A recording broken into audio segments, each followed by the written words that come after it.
Good afternoon, this is the Nurburgring, the venue for the fourth round of the FIA Formula 3000 International Championship. Eurosport covering all the races and the qualifying sessions live throughout the season, and I will be joined again later on when we get to racing by a man who's already forgotten more about Formula 3000 than I'll ever know, Gareth Rees. Before we get to the cars on the grid though, we're going to have a little look back at the last round of the championship at Barcelona a fortnight ago. We'll bring you up to date with what happened in Friday's qualifying. We'll also hear from the FIA President Max Mosley, interviewed when he visited us here at Eurosport last week.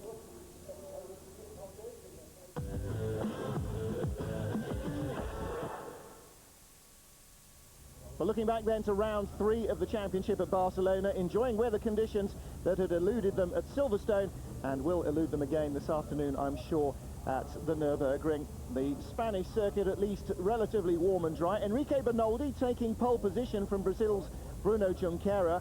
A very impressive run from Tomas Enge, the Czech, putting him in 3rd position with his teammate Stéphane Sarrazin down there in 14th spot on the grid. Points leader after Silverstone, a row behind him, Mark Webber, starting in 16th position and facing a very uphill struggle to try and get any points at all. I don't think we'll be seeing too much exposed flesh in the crowd at the Nurburgring, much more zipped up anoraks, but ready for the start at Barcelona. Watch the poleman on the right-hand side. The critical moment in the race comes here. At least one of 2 critical moments for Enrique Bernoldi. Didn't quite manage to control the wheel spin properly, but got across the nose of Bruno Junqueira, who immediately had 2 cars on the outside of him, and one coming down the pit road looking to go down the inside. Bruno Junqueira from the outside of the front row, swamped by 4 or 5 cars into the first turn. David Saelens, the Belgian driver in the Supernova car, got by him, but already Enrique Bernoldi from pole position was making his lead. He jumped away by the end of the first lap. He had an over 2-second lead. Junqueira bottled up behind David Saelens. Well, for Junqueira, it was the worst possible start. He at least avoided collision. Fernando Alonso didn't quite manage to do so, making contact with Sébastien Bourdais. And championship points leader Mark Webber, who made up 6 places from the start into the first corner, came out of it with a puncture courtesy of somebody else's nose wing. Well, David Saelens in 2nd position could see the leader driving away, and so behind him could Bruno Junqueira in 3rd place, and it must have been mightily frustrating for the Brazilian in the opening laps to watch his countryman heading away. Well, he was unable to really challenge the Belgian driver in the Supernova car for a great part of the race. He was always there or thereabouts, but never actually looked like putting in a really serious overtaking manoeuvre. Question marks must remain, therefore, over Junqueira's ability to work in traffic. Well, Fernando Alonso passing Fabrizio Golin as he makes his way back up the field from a good qualifying position, having made that earlier contact and spun it all away. Lap 9, Enrique Bernoldi continuing to drive away from David Saelens. And the gap from leader to the 2nd place battle just increasing. A couple of tenths here, a couple of tenths there. Tomas Enge retiring from 4th place, 23 laps into the race. The end of a spectacular and encouraging drive once more from the Czech. But suddenly it seemed as though the gap to the leader was coming down. Bernoldi was going slower rather than the others catching him by going quicker. Back to Junqueira, just 2 seconds on lap 28. Nearly 2/3 of race distance, and it soon became apparent that the Brazilian in Helmut Marko's car out front really did have a major problem. Bruno Junqueira now latching right onto the tail of David Saelens in the anticipation of something good coming his way at last. Mark Webber back in the pits. Not just the early puncture, but problems all the way through the race, blighting the championship leader's efforts. And as David Saelens made a move on Enrique Bernoldi, Bruno Junqueira was right there. Saelens blocked by Bernoldi, but he couldn't do much about Junqueira. Coming in wide around the outside in the first turn, he moved up into 2nd place. And for Saelens, double trouble. His teammate Nicolas Minassian, the Frenchman, now latched onto the tail of this group and looking to make a move as well. For the moment, Bernoldi still led, but with what was obviously an ailing car. Junqueira at last managing to get past the Belgian and into 2nd place. 29 laps in then. Bernoldi from Junqueira, Saelens and Minassian. They were the only drivers in it, really. Geoffrey van Hooijdonk in 5th position, some way further back.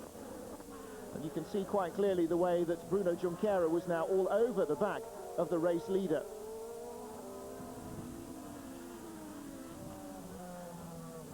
Saelens and Minassian just a couple of car lengths back in 3rd and 4th place respectively. But it became apparent from the way that the Red Bull machine was handling that Enrique Bernoldi was not due to last long in this race. And you almost suspected, from the way he was weaving in the final corner, that if he made it round another couple of laps, that would be a surprise rather than anything guaranteed. Junqueira lining him up on the front straight, making his move nice and early. With his Brazilian countryman on the inside line, Junqueira had no option but to go for the outside. He made it cleanly through. Minassian there in 4th place, latched onto the 3-car train ahead of him. And clearly now Bernoldi really struggling badly, and a punctured left rear tyre was the cause of his demise. The Red Bull Junior team watching with dismay on the monitors as their driver being passed first by Junqueira, then by David Saelens, and with Nicolas Minassian lining up behind him, ready to do much the same. Minassian weaving from side to side, looking for a gap. But Bernoldi still at this stage, desperately holding on. Look again then, Junqueira on the outside, just easing over towards Bernoldi, just to say, look, come on, I need some racing manoeuvring here, and give me some space. In the end, Bernoldi couldn't defend against any of his rivals, and once more coming onto the straight, he had somebody in his slipstream. Nicolas Minassian again forced to go around the outside. Bernoldi having a second stab down the inside to try and defend his 3rd position, but it was to no avail. And now with Geoffrey van Hooijdonk and Justin Wilson right behind him, it was even worse news for the Brazilian. Better news for the Brazilian out front. 12 to go for Bruno Junqueira, and something I don't think he had expected to see on his pit board, P1, 1st place man. Geoffrey van Hooijdonk going onto the pit exit road and across the apron to go past Bernoldi. Bernoldi's teammate Riccardo Maurizio now joining in the battle behind. Bernoldi sliding desperately, and he and Van Hooijdonk lucky to avoid disaster there. Justin Wilson going down the inside, Riccardo Maurizio clearly looking to follow, with the chance perhaps of getting himself into the points. And this was the moment when Helmut Marko was going to be very, very displeased with his 2 drivers. Riccardo Maurizio, the young Brazilian, or younger of the 2 Brazilians, couldn't quite find a way to get through safely. And in the end, he was lucky not to take them both clattering out of the race and into damaged retirement. Well, banging his helmet as if to suggest that it was entirely Enrique Bernoldi's fault. Bernoldi was way offline, but then he would be if he was defending his position, even against his teammate, and he was. The 2 of them spun round, they both continued. Bernoldi to come into the pits. Riccardo Maurizio, ditto.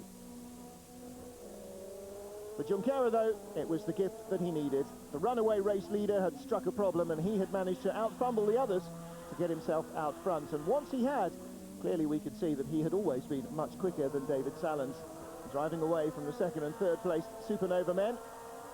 David Sears with an equally wide grin on his face as one of his cars was leading from 2 more of his cars in 2nd and 3rd positions. It looked like being an all-Sears podium. And it looked like being a very severe ticking off from Dr. Helmut Marko for Riccardo Maurizio and for Enrique Bernoldi, both cars in the pits before the end of the race. Well, Maurizio and Bernoldi will clearly study the video, and both of them see it completely differently, and that is always the case with 2 racing drivers. They may be teammates, but that doesn't mean they're reading off the same hymn sheet. Bernoldi, clearly the most disappointed man at the track. The race his for the taking, and through absolutely no fault of his own, it was snatched away from him.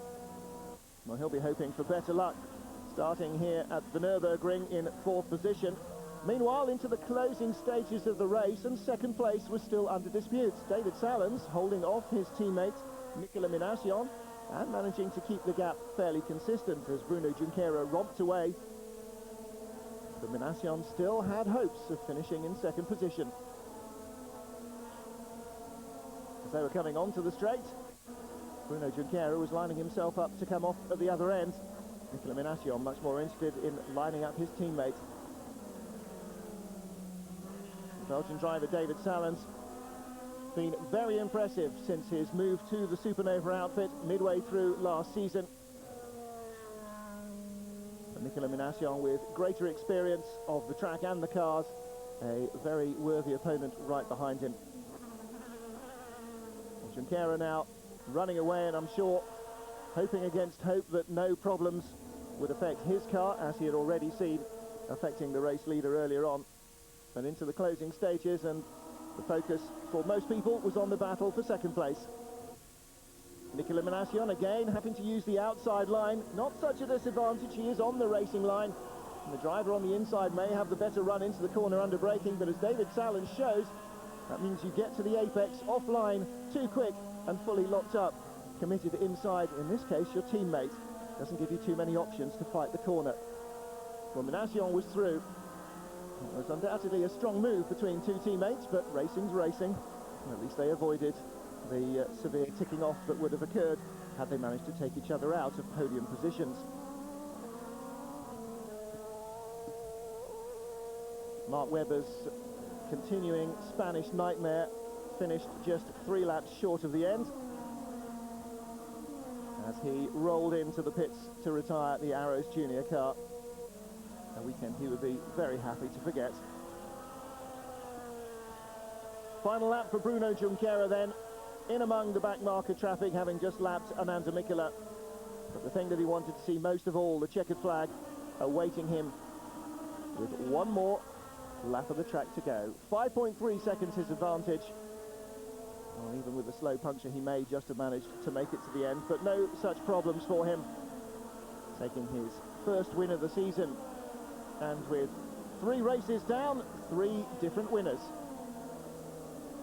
Minassian at Imola, Webber at Silverstone, and now Junqueira in Barcelona. And that win for Bruno Junqueira, elevating him to the top of the championship points. Nicolas Minassian moving into second position, but nul point for the man who came to Barcelona as the points leader, Mark Webber, in the pits at the end of the race and failing to score anything. Well, disappointment for Webber as he dropped down to 3rd place in the overall classification.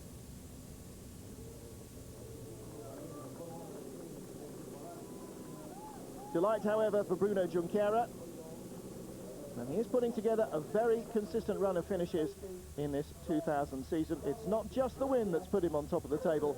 He's got podium points everywhere else so far this year.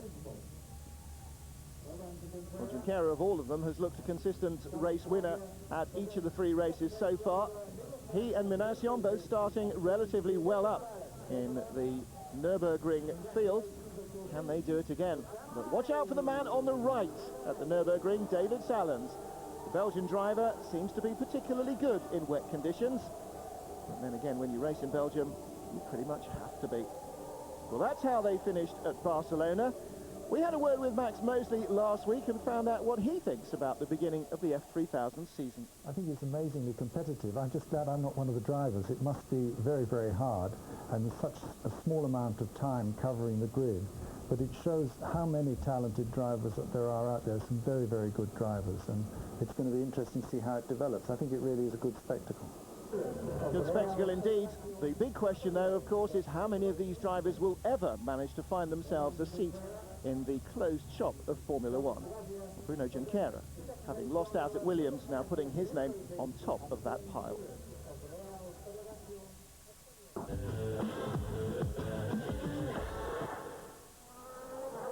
Cars are currently on the grid at the Nurburgring for round 4 of the FIA Formula 3000 International Championship. But as we continue with the countdown to the race, let's have a look back now at qualifying. Friday afternoon's twin sessions, both afflicted by A, cold temperatures, and B, drizzle. And the cars headed out onto, as you can clearly see from the sheen on the tyres, a slightly damp track. Well, important with the questionable weather to get out immediately and try and bang in a time. And Bruno Junqueira, the front runner here, he was the man who first put himself up there at the top of the timesheets. Championship points leader, clearly hoping to be a front row starter, if not from pole position. and to get himself another big bag of points this weekend. Well, outrun quickly by David Saelens, the Belgian driver who got away in front of him at the start of the Barcelona race. Saelens eventually finishing in 3rd place. And he is now starting to look like a potential championship challenger as well. If he can continue this fine vein of form, then he should be quite a threat by the end of the season. Here's his teammate Nicolas Minassian, the second of the Supernova cars, down in 13th position. Minassian obviously not quite as happy with the balance of his car or his ability to find some space in the traffic. That was something that a lot of the drivers complained about because of the relatively short dry running time in between the little misty drizzle patches that they had. The drivers all complaining of a fairly busy track. Mark Webber unable to find a really good setup in his car in the first session, and left it too late in the dry running in the second session to change onto his new tyres. And although he was relatively happy with the balance in the second session, just didn't have enough grip to exploit it. Tomas Enge running well, 3rd place, 7th in the first session, but one of only a handful of drivers to improve in the second session. At the end of the first session, Justin Wilson was 3rd. Tomas Enge would start 3rd on the grid, though. Stéphane Sarrazin, 3 races so far, no points finishes. Pre-season championship favourite, again having a disastrous qualifying session. 14th in the first session. He didn't improve in session 2. He will start in 15th place on the grid. Well, once more the rain returning. Drizzle on the camera lenses showing you exactly how slippery it was getting out there. And if you needed any confirmation of that, number of cars skating around. As the sun returned, though, Enrique Bernoldi staking his claim for a front row starting position, making sure that everybody saw him doing it. Eventually, in the final 5 minutes of the second session, he was able to improve, going up to 4th spot on the grid.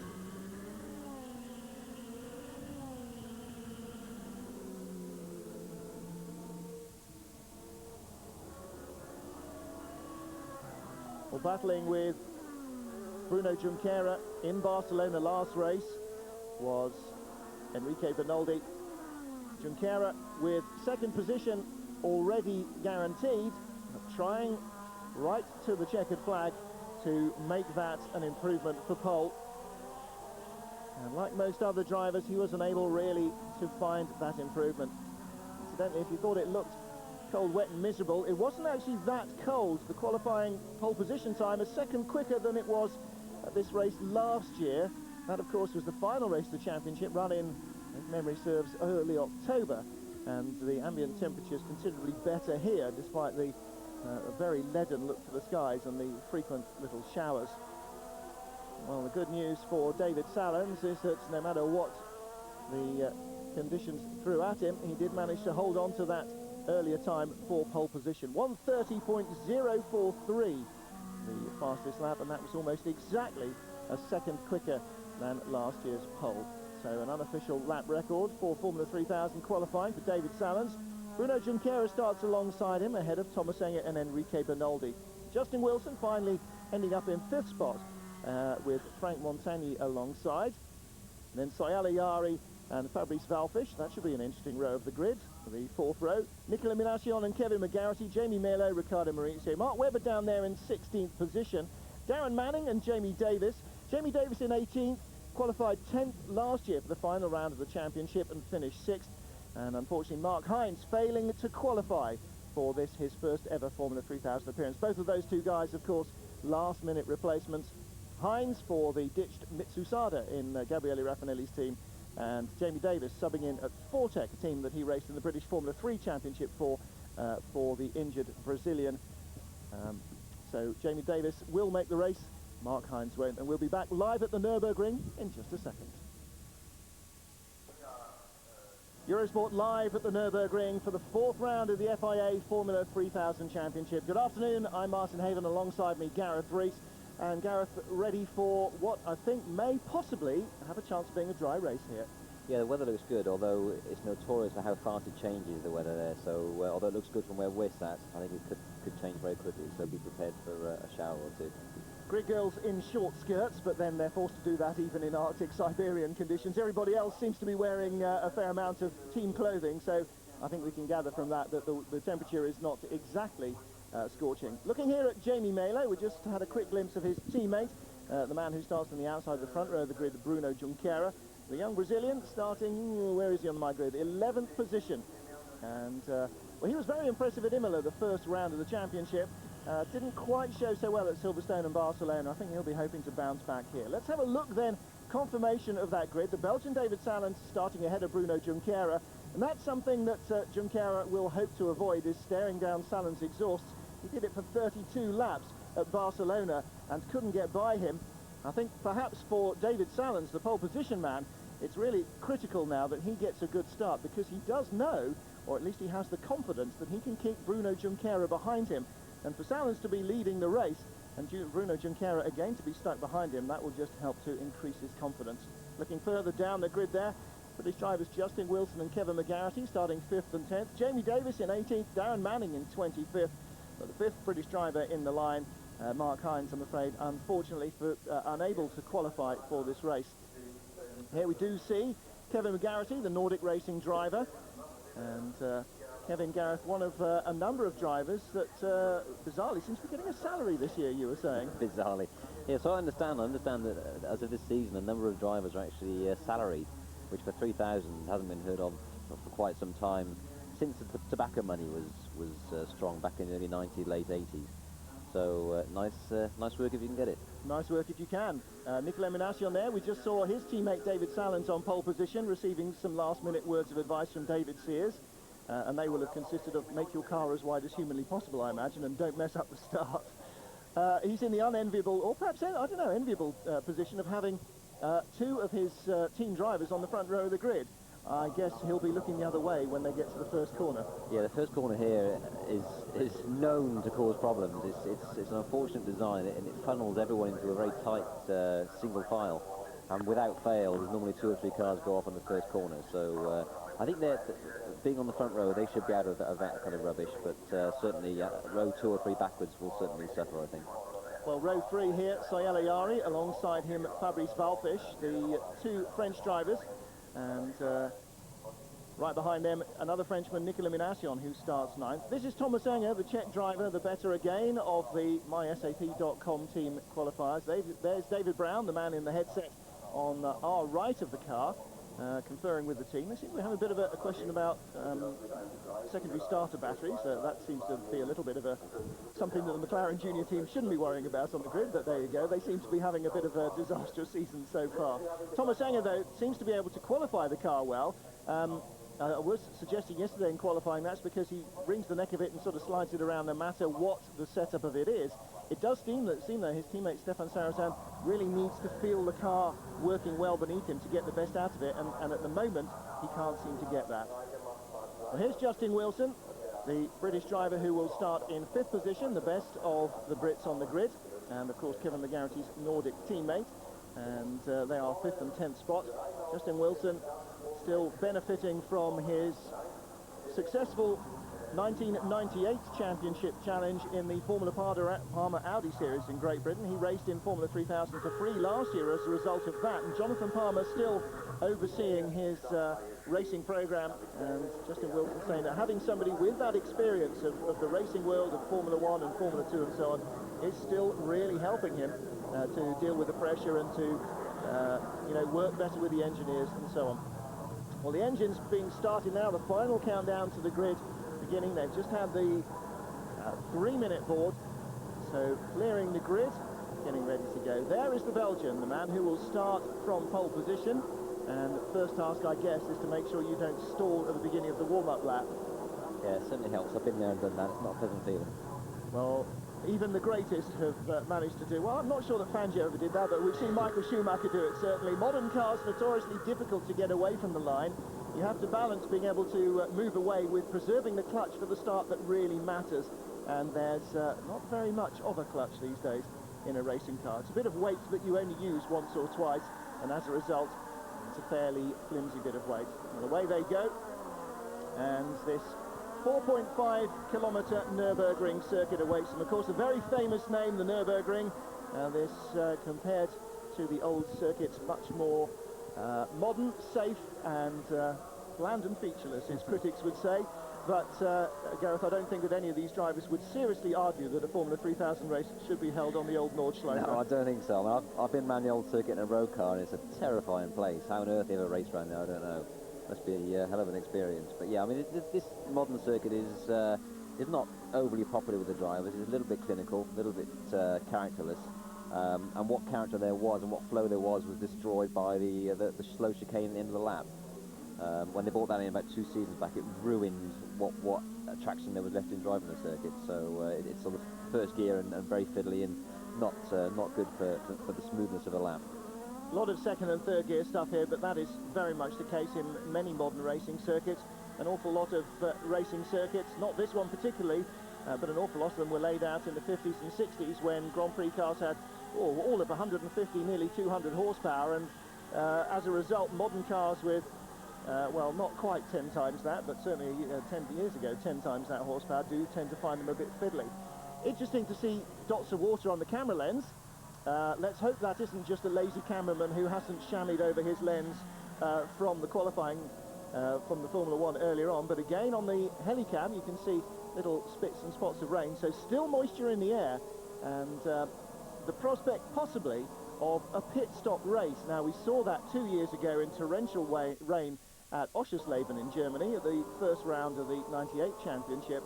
And that is something that all of the teams and drivers will be desperately hoping doesn't happen. They'd rather survive for a couple of laps on slicks in slippery conditions and let it dry out than risk coming into the pits, because when that happens, Gareth, anything can happen. It can do. I mean, certainly when I drove for, or what is now the Petrobras team, two years ago, it was called Den Blauw Avis then, we used to practice our pit stops for just such a happening. And I always had great confidence that the lads would do a good job, and we had I think 2 races that season where we had to pit the tyres during a race. Funny enough, one of them was a Nurburgring, and they always did a fantastic job because it was something they worked very hard at. So certainly the bigger teams at the front, I think the drivers would be quite comfortable with the quality of the pit stops. Perhaps the smaller teams who are slightly more thinly spread would be more stretched. Well, the McLaren Junior team was certainly practicing their pit stops in midweek testing, and I'm sure most of the others have as well.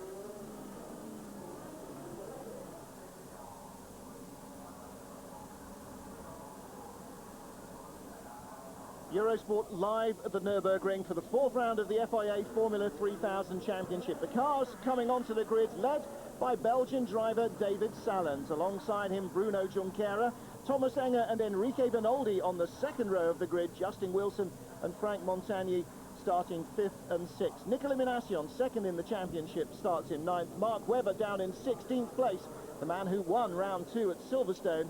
But the man who won the last race out, Bruno Junqueira, the points leader, starts on the outside of the front row. He couldn't pass David Saelens, and in clean racing in Barcelona, let's see if Saelens can get ahead of him now. The revs rise, the lights are on, the tension mounts, and go! David Saelens blows the start comprehensively, and it looks as though he's got a very major problem getting away. Junqueira is jumped up from the start as well by Enrique Bernoldi.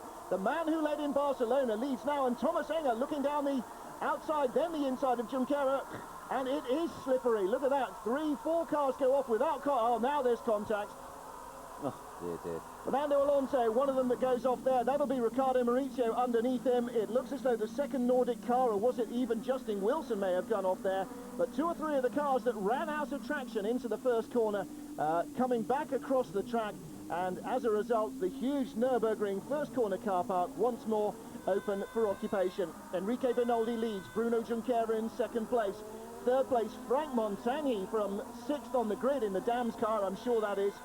And there, oh my goodness me, heading to the Arden team is Jamie Davis, the Fortec team rather. Jamie Davis, car number 29, his first start this year, and heavily damaged. Junqueira locks up behind Bernoldi.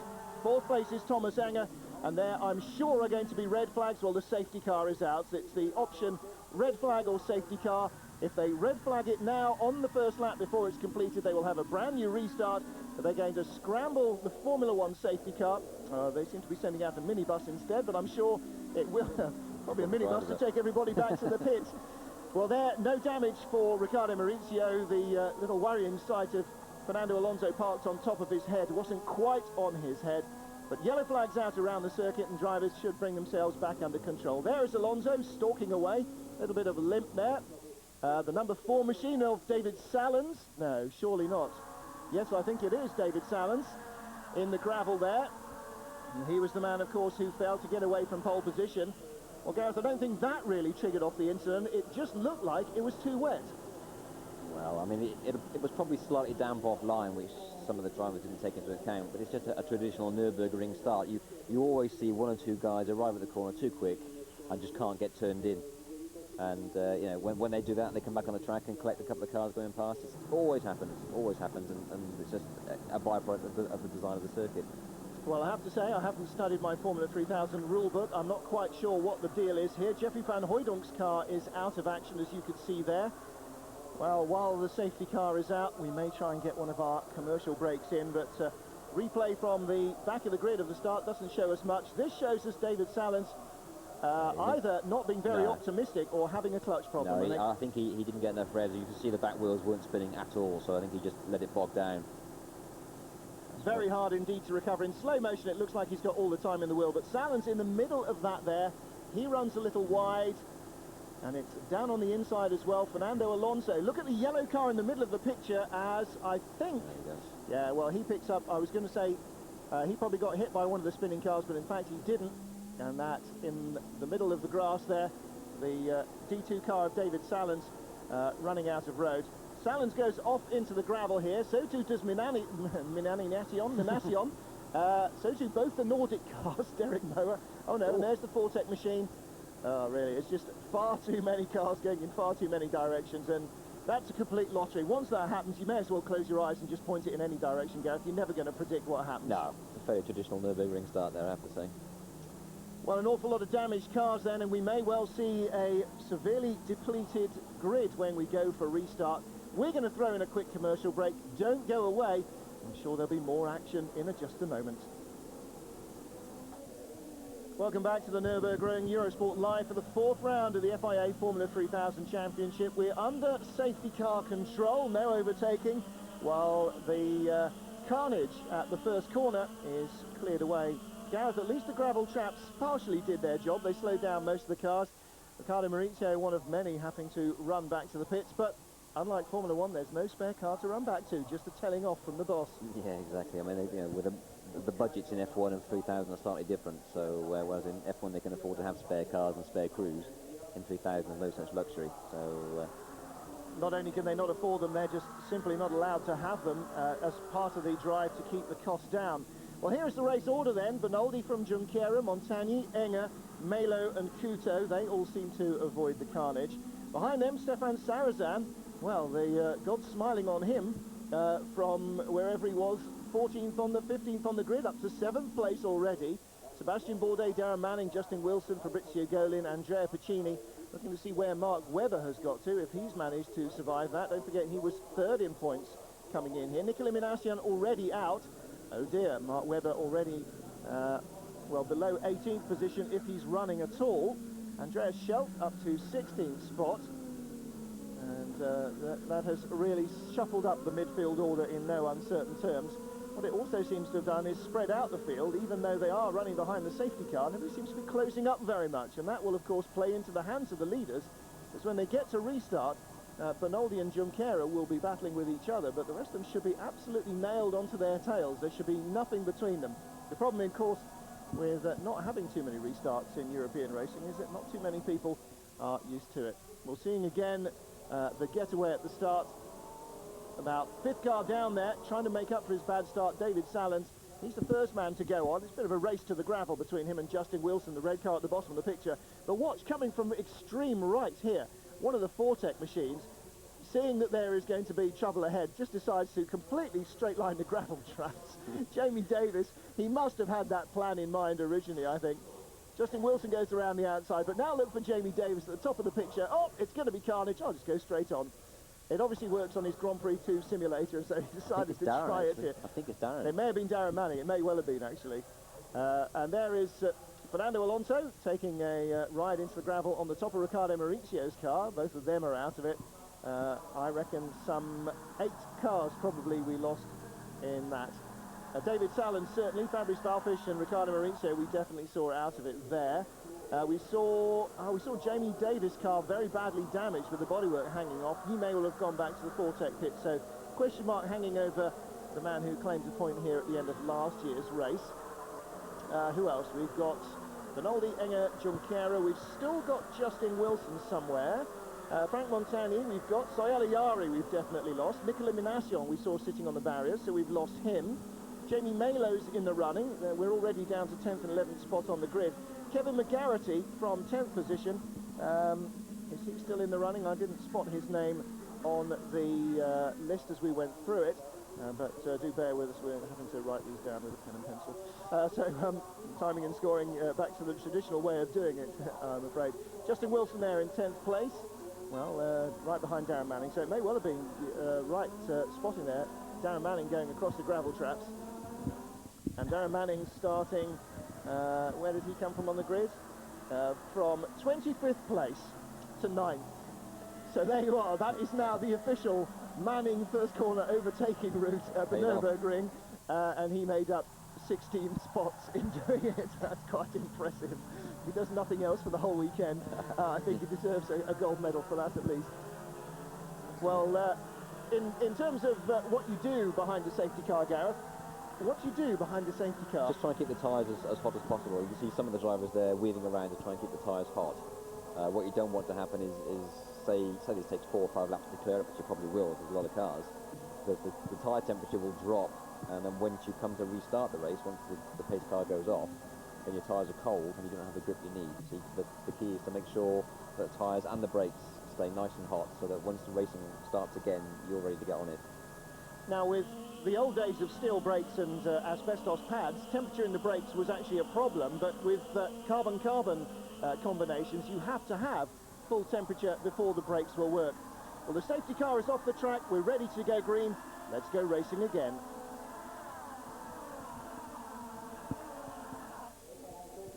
They're racing again at the Nurburgring. Bruno Junqueira chasing Enrique Bernoldi, and Franck Montagny making a move on third place man Tomas Enge. Montagny was in third place, but Enge getting a run on him down the straight. Montagny trying to fight back. They're right at the back of the field, one of the Supernova cars, so we haven't actually lost David Saelens and Nicolas Minassian. One of them there right down at the back. Mark Webber seemed to be there in, it was Christijan Albers. But Tomas Enge now up to third place from Montagny. Couto and Malo have changed places as well. Andre Couto getting the better of the Brazilian on the restart, so Jamie Malo goes down to 6th position there. Justin Wilson getting ahead of Darren Manning as well at the restart, so there has been quite a number of position changes into the first corner, and this time, even with 3 or 4 laps behind the safety car to unsettle their concentration, they've got Justin Wilson now looking at the back of Sébastien Bourdais, the dark blue car ahead of him. And looking further down the order, there are the 2 red machines going through of Justin Wilson and Darren Manning. So the field already starting to stretch out a little bit. So the race leader, Enrique Bernoldi. Second place man is Bruno Junqueira. Now let's see what the 2 Brazilians can do between themselves. 29 laps to go, says the board. And Junqueira, having sat and stewed in Barcelona, Gareth, I think will be looking to try and make a move early. I think he will, but I think Bernoldi will... Sébastien Bourdais locks them up and runs out of road. I just thought as he was coming towards the camera there, a little bit of damage to his front wing. That may not be the case. Under pressure though, and Justin Wilson picks up another spot. That's 2 since the restart. Yeah, so you were saying... Yeah, I think Junqueira will want to get past as soon as he can, but I think Bernoldi will really have a bit between his teeth. Having been so close to winning 2 weeks ago in Barcelona, have it snatched away with a mechanical problem, I think he'll want to make sure that he really makes it count this week. Well, we've had 3 different winners from the first 3 races of the championship, and if Bernoldi can hold on for the remaining 39 laps, then that will make it 4 out of 4. But as you say, both men with an awful lot to prove here.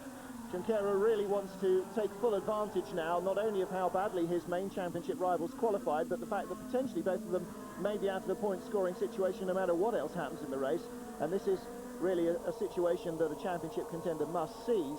Of course, second place points is better than none at all if he goes off, but it's still very early, and he must really try and make a move to take the lead as early as possible. Yeah, it's a difficult situation. He doesn't want to sort of throw away the six points he's got at the moment, being in second place. But on the other hand, 10 would be nice, but I think he'll certainly be slightly more conservative. He won't be gung-ho and go for it. If a sort of half chance comes up, he'll be careful, I think. Well, what about the man in third position? He's already been dropped a little bit, Tomas Enge. Franck Montagny's behind him, then Andre Coto, the McLaren driver. But I can't really see anybody else at the moment finding the speed to challenge the two Brazilians. No. They certainly look to have completely different machinery to anybody else. Yeah, which obviously plays into Junqueira's hands. It means he can just focus on Bernoldi ahead and just forget about those behind him, which is a luxury. Well, Franck Montagny here started in sixth spot, currently running in third. Tomas Enge, currently running in fourth. Tomas Enge in third on the grid and third in the race now.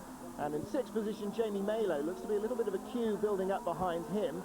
So we could perhaps see some action there. And there is that queue. There is Stéphane Sarrazin, who quite unbelievably from 15th on the grid is almost in with a shout of a championship point already. And he's got Justin Wilson right behind him. And I don't know what Justin Wilson has done to his setup, but he seems to be pretty much quicker than anybody else around him. He's already jumped 3 cars since the restart 3 laps ago, and he's now clearly closing down Stéphane Sarrazin. If he can arrive behind him with a little bit of pace, and he might well get past him as well. I think Justin qualified very high up, didn't he? He qualified 5th, so he's actually lapping now in amongst those who qualified in midfield. So he's done a better job this weekend so far, so he should start to make progress.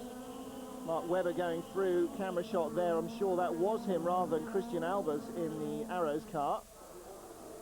Webber started down in 16th position and his teammate in 21st. Well, from those you couldn't guess which of the two might have best escaped the carnage. I actually have to say, if you were 21st, you're probably more likely to get away with it than from 16th. Under pressure is the Astra Mega car of Fabrice Valfish, and that is outside the top 10. I'll wait for the rankings to see exactly where Fabrice Valfish is. My pen didn't work that quickly, I'm afraid. But certainly he's behind well, Jamie Malo in 6th position, a couple of spots further back, Sébastien Bourdais, Golan, Manning, Puccini. So in fact it's quite a long way down the order. Right in the middle of the hairpin there, you're looking at the Astra Mega car of Valfish, the pale blue machine, the sort of Benetton colours. Valfish down in 14th. It is Christian Albers, so it looks as though Mark Webber, the third place championship man, is out of the race. Nicolas Minassian, second in points, down in 17th position. Well, if Junqueira's team can communicate that kind of information to him, it will certainly take some weight off his shoulders for the rest of the race. Bruno Junqueira and Enrique Bernoldi, second and first place, not seeming to edge away quite so quickly from the rest of the field. Nice battle developing behind Jamie Malo there. Malo currently in 6th position, and he's got half a dozen cars now starting to line up behind him. Enrique Bernoldi, the leader for over 30 laps, more than 2/3 of race distance, almost 2/3 of race distance in Barcelona, until he had a left rear puncture. And he's leading from Bruno Junqueira, the man who won that race. There is Nicolas Minassian, second in championship points and 12.8 seconds behind. And Gareth, that gap is certainly not going to decrease at any stage during the race, really, is it? No, I don't think so.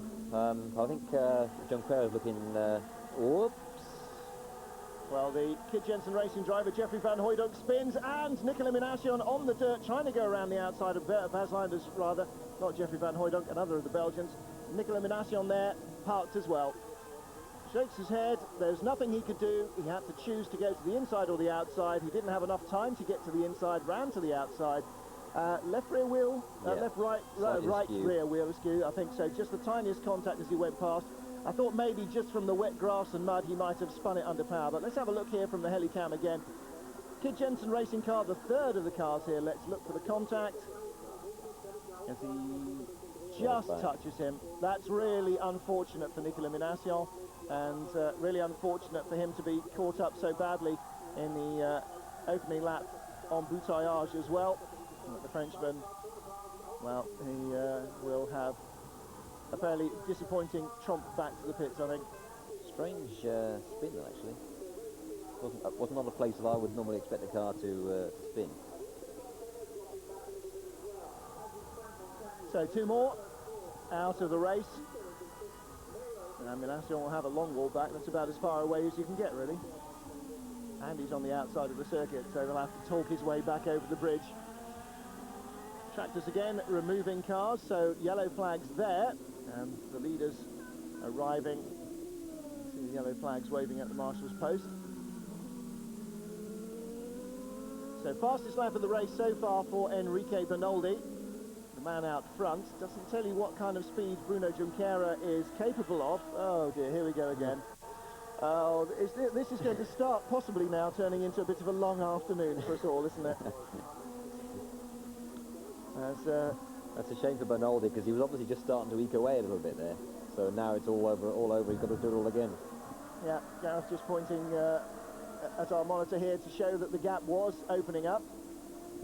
I suppose, no, I'm not going to suppose that Junqueira knew that there was going to be a safety car, because I have to say I wouldn't have predicted one for that. He's good, he's not that good.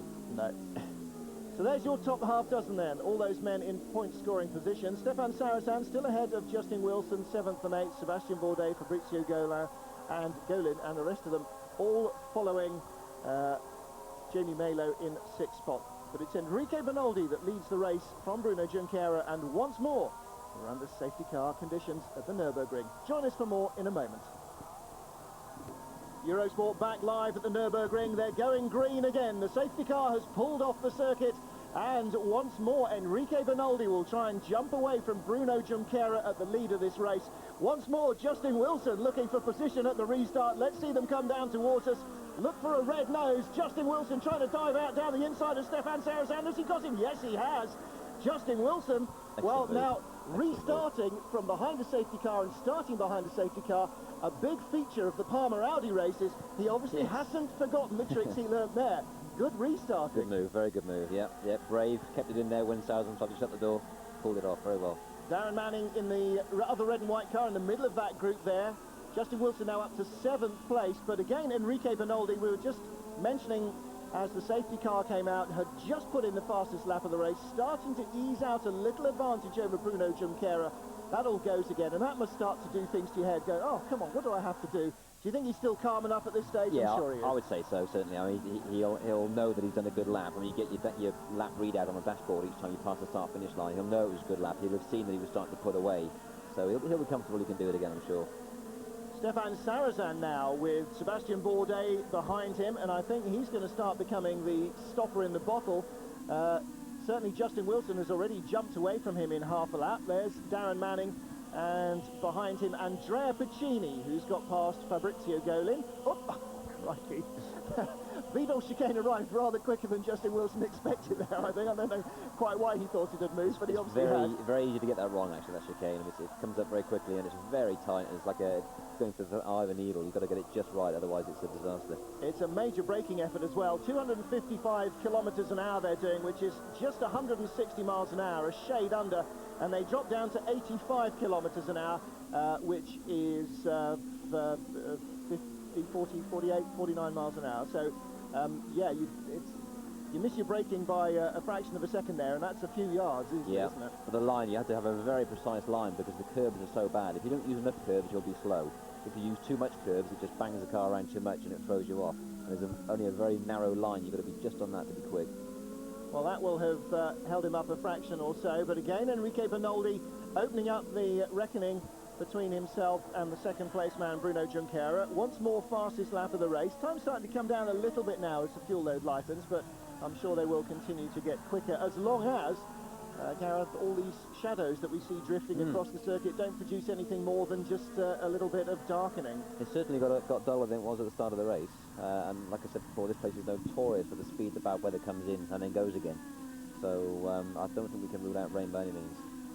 Well, that's certainly something that I was saying in qualifying yesterday, I'm sure most drivers would either want a wet race from the start that stays wet, or a dry race from the start that stays dry, and that is the race leader, Enrique Bernoldi, in the tyres. Well, the cameras didn't see it. They were watching the pit wall at the time, as his crew therefore didn't see that. But the race leader, having just set the fastest lap of the race, will now come in for another ticking off from Dr. Helmut Marko, the boss of the Red Bull Junior team.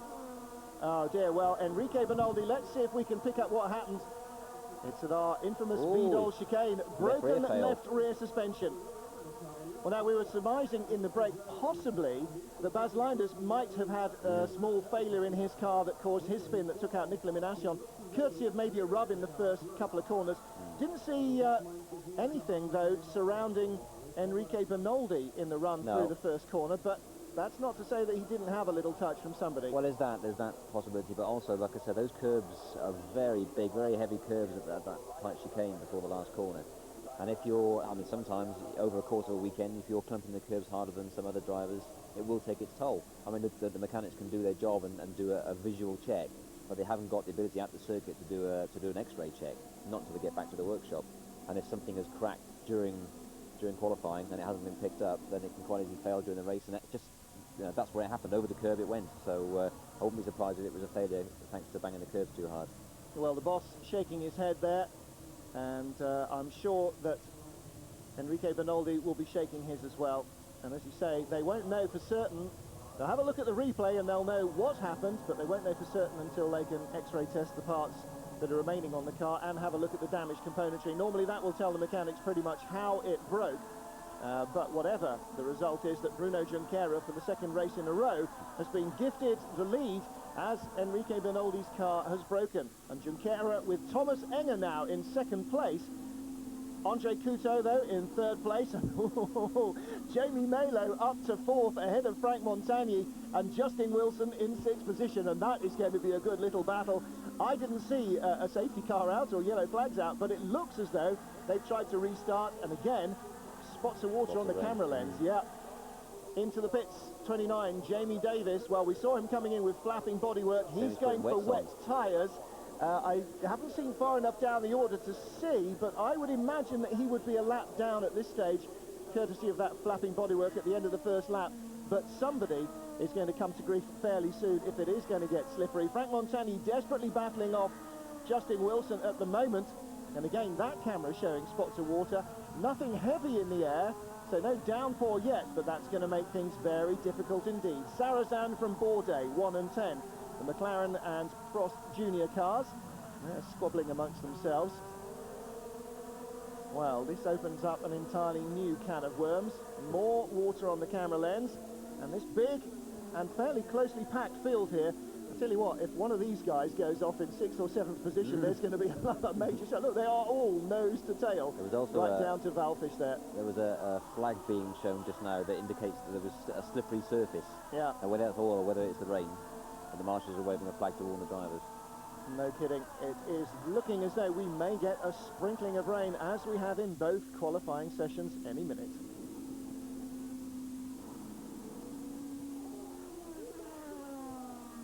Justin Wilson has picked up another spot. He's behind Jamie Malo at the back of the picture there, but he has, well, he hasn't picked up. In fact, he has continued to fight off the attention from behind of Franck Montagny. No, in fact, he has gone past Montagny, or he did that at the restart. He did that before.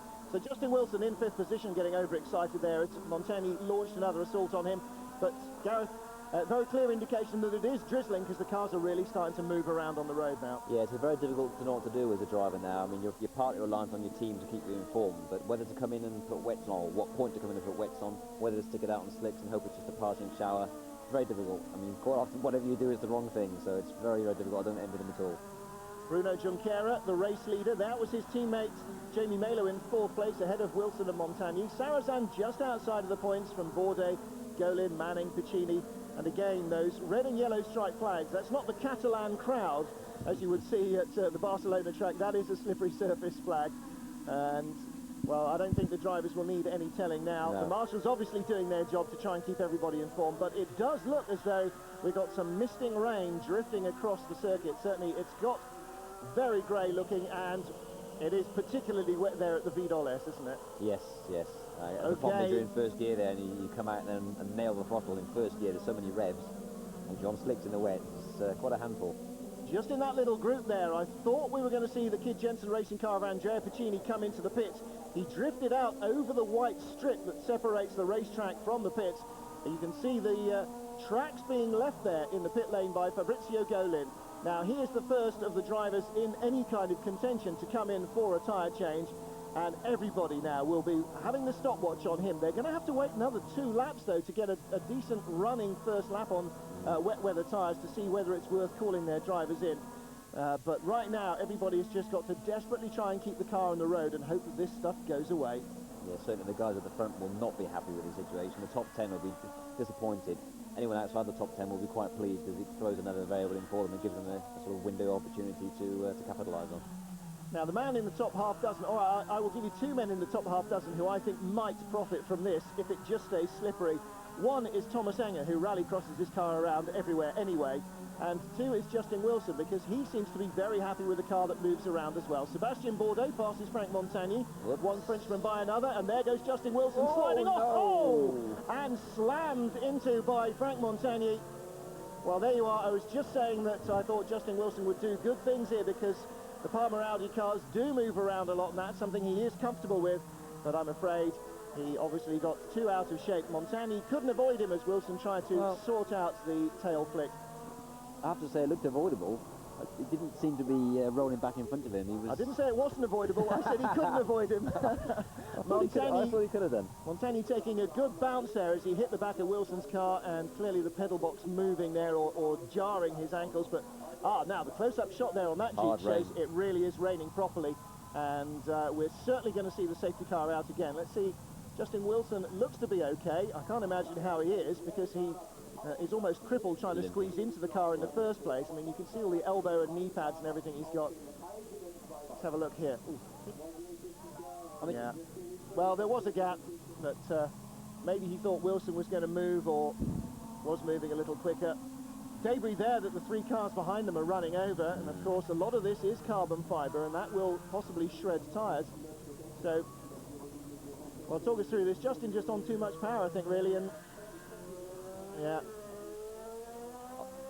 I mean, once Montagny's committed to that line, it's very hard to stop because it's greasy. But I think he was racing with the guy next to him, and I think he wasn't looking far enough down the track and didn't realise Justin was there until the last second. I think so too. His eye was not on the ball with regard to Justin Wilson. He was looking at Stéphane Sarrazin ahead of him. Well, heavy rain now, or at least a proper rain shower, as the safety car is back out. Bruno Junqueira still leads, yes he does. Camera following Thomas Enge in second place, and it's McCowan driver Andre Coto in third place, and we're going to take another short commercial break. Join us for more in just a moment. Eurosport back live at the Nurburgring. Still behind the safety car, Thomas Enge leads the race, but he didn't lead the race at the end of our last part of the race when we went into the pits. That's because the race leader, Bruno Junqueira, slid wide at the Vidal chicane, ran out of road, and as he rejoined, came straight into the pits for wet tyres. It is raining heavily. There is easy dry down there on the track. I'm not sure that will help much. And that is probably to clear up the fluids from Justin Wilson's spin that collected Franck Montagny. See the replay of Montagny. Oh yes, there it is, running out of room. He was, Gareth, as you surmised, definitely battling with Sébastien Bourdais. Eye completely on that ball, and Wilson in the middle of the track caught him completely unawares. Yeah, I think for Justin that would have seemed like a couple of hours from the time he saw Montagny arrive to the time he hit him. Oh dear, oh dear, oh dear. Well, that was the incident that brought out the safety car. That loose wheel didn't look very... friendly. Yeah, no, very disconcerting indeed. But it was Bruno Junqueira who took the option to go in for a yellow flag pit stop. He was coming up behind the safety car, and even behind the safety car, slid off at the Vidal S, the final chicane before the last couple of corners, and immediately dived into the pits for wet tyres. You can see it is still raining, and in comes Jamie Malo, his teammate, in that shot there. So Malo has come in from third place. Stéphane Sarrazin, now the race leader. Behind him, Sébastien Bourdais. It's going to be very, very confusing. But let's tell you who's changed onto wets. From the start, Jamie Davis, who I think was at least a lap down. Then Fabrizio Golin came in. from about 10th place. Junqueira and Andrea Piccini came in, and Piccini was about 10th or 11th, somewhere there. There is, I'm going to say Victor Maslow, because I know it's not. There is Darren Manning coming in. Yeah. And the two drivers who were involved in that incident that brought out the safety car, legging it across the circuit. There is the 29 car of Jamie Davis on wet tyres, not much left of his car, but the important greasy bits still seem to be working. And is this Melo or Junqueira? This will be hard to tell. I think probably Junqueira, but you can certainly see that it is very, very wet indeed. And while the safety car stays out, 20 laps down of 45, it's going to be a very foolhardy driver who doesn't come in and change tyres, I think. You've got to now. I mean, it's soaking wet and still coming down very hard, so you've got to get in. And not only is it still raining, but also you have the perfect time to do it behind the safety car when you lose as little time as possible. So it would be, I think, really rank suicide to stay out. Well, there is... either the tank tape didn't do its job, or Jamie's had another shot. I think probably the tank tape just couldn't hold the body down. They're doing a pretty reasonable speed here. They're getting up, as I said, to over 250 k's here, which is getting close to 160 miles an hour. So that type of aerodynamic loading is going to take its toll. Darren Manning comes back on. Not quite sure where he thought he was off to, but clearly, even with wet tyres, it's very slippery. And this will... I wonder how long they're going to leave the safety car out. They didn't scramble it because of the weather, but in your opinion as a driver, would there be some sense to keeping it out and hoping that the shower abates to try and reduce what is already a carnage-filled race? Yeah, the problem is the spray. I mean, I raced here back in 1997 and I was involved in a major accident with Dino Morelli. Dino ended up breaking both his legs at the first corner, and it was purely as a result of the spray. I had had a problem and pulled off to the side of the track. I couldn't get out of the way because I had nowhere to go. The pit wall was in the way. Dino was on an overtaking manoeuvre, and he was completely blinded by the spray. I was hidden by the spray, and he hit me full pelt in the rear, and it just destroyed the front of his car, which then went on to hit the tyre wall. In fact, go over the tyre wall. Dreadful accident, and Dino was actually lucky to escape with what injuries he had, as was I. But it's just the spray. I mean, that's the problem, because it blinds you. I mean, it really does. When I say blind you, it blinds you. You cannot see beyond your steering wheel, and it's very, very dangerous. And when it's heavy spray, it does make sense to keep the safety car out, certainly. I think fortuitous probably that it happened to be out at the time. Still there, drivers on slicks, which is interesting. I'm amazed. I'm amazed. Can't believe that.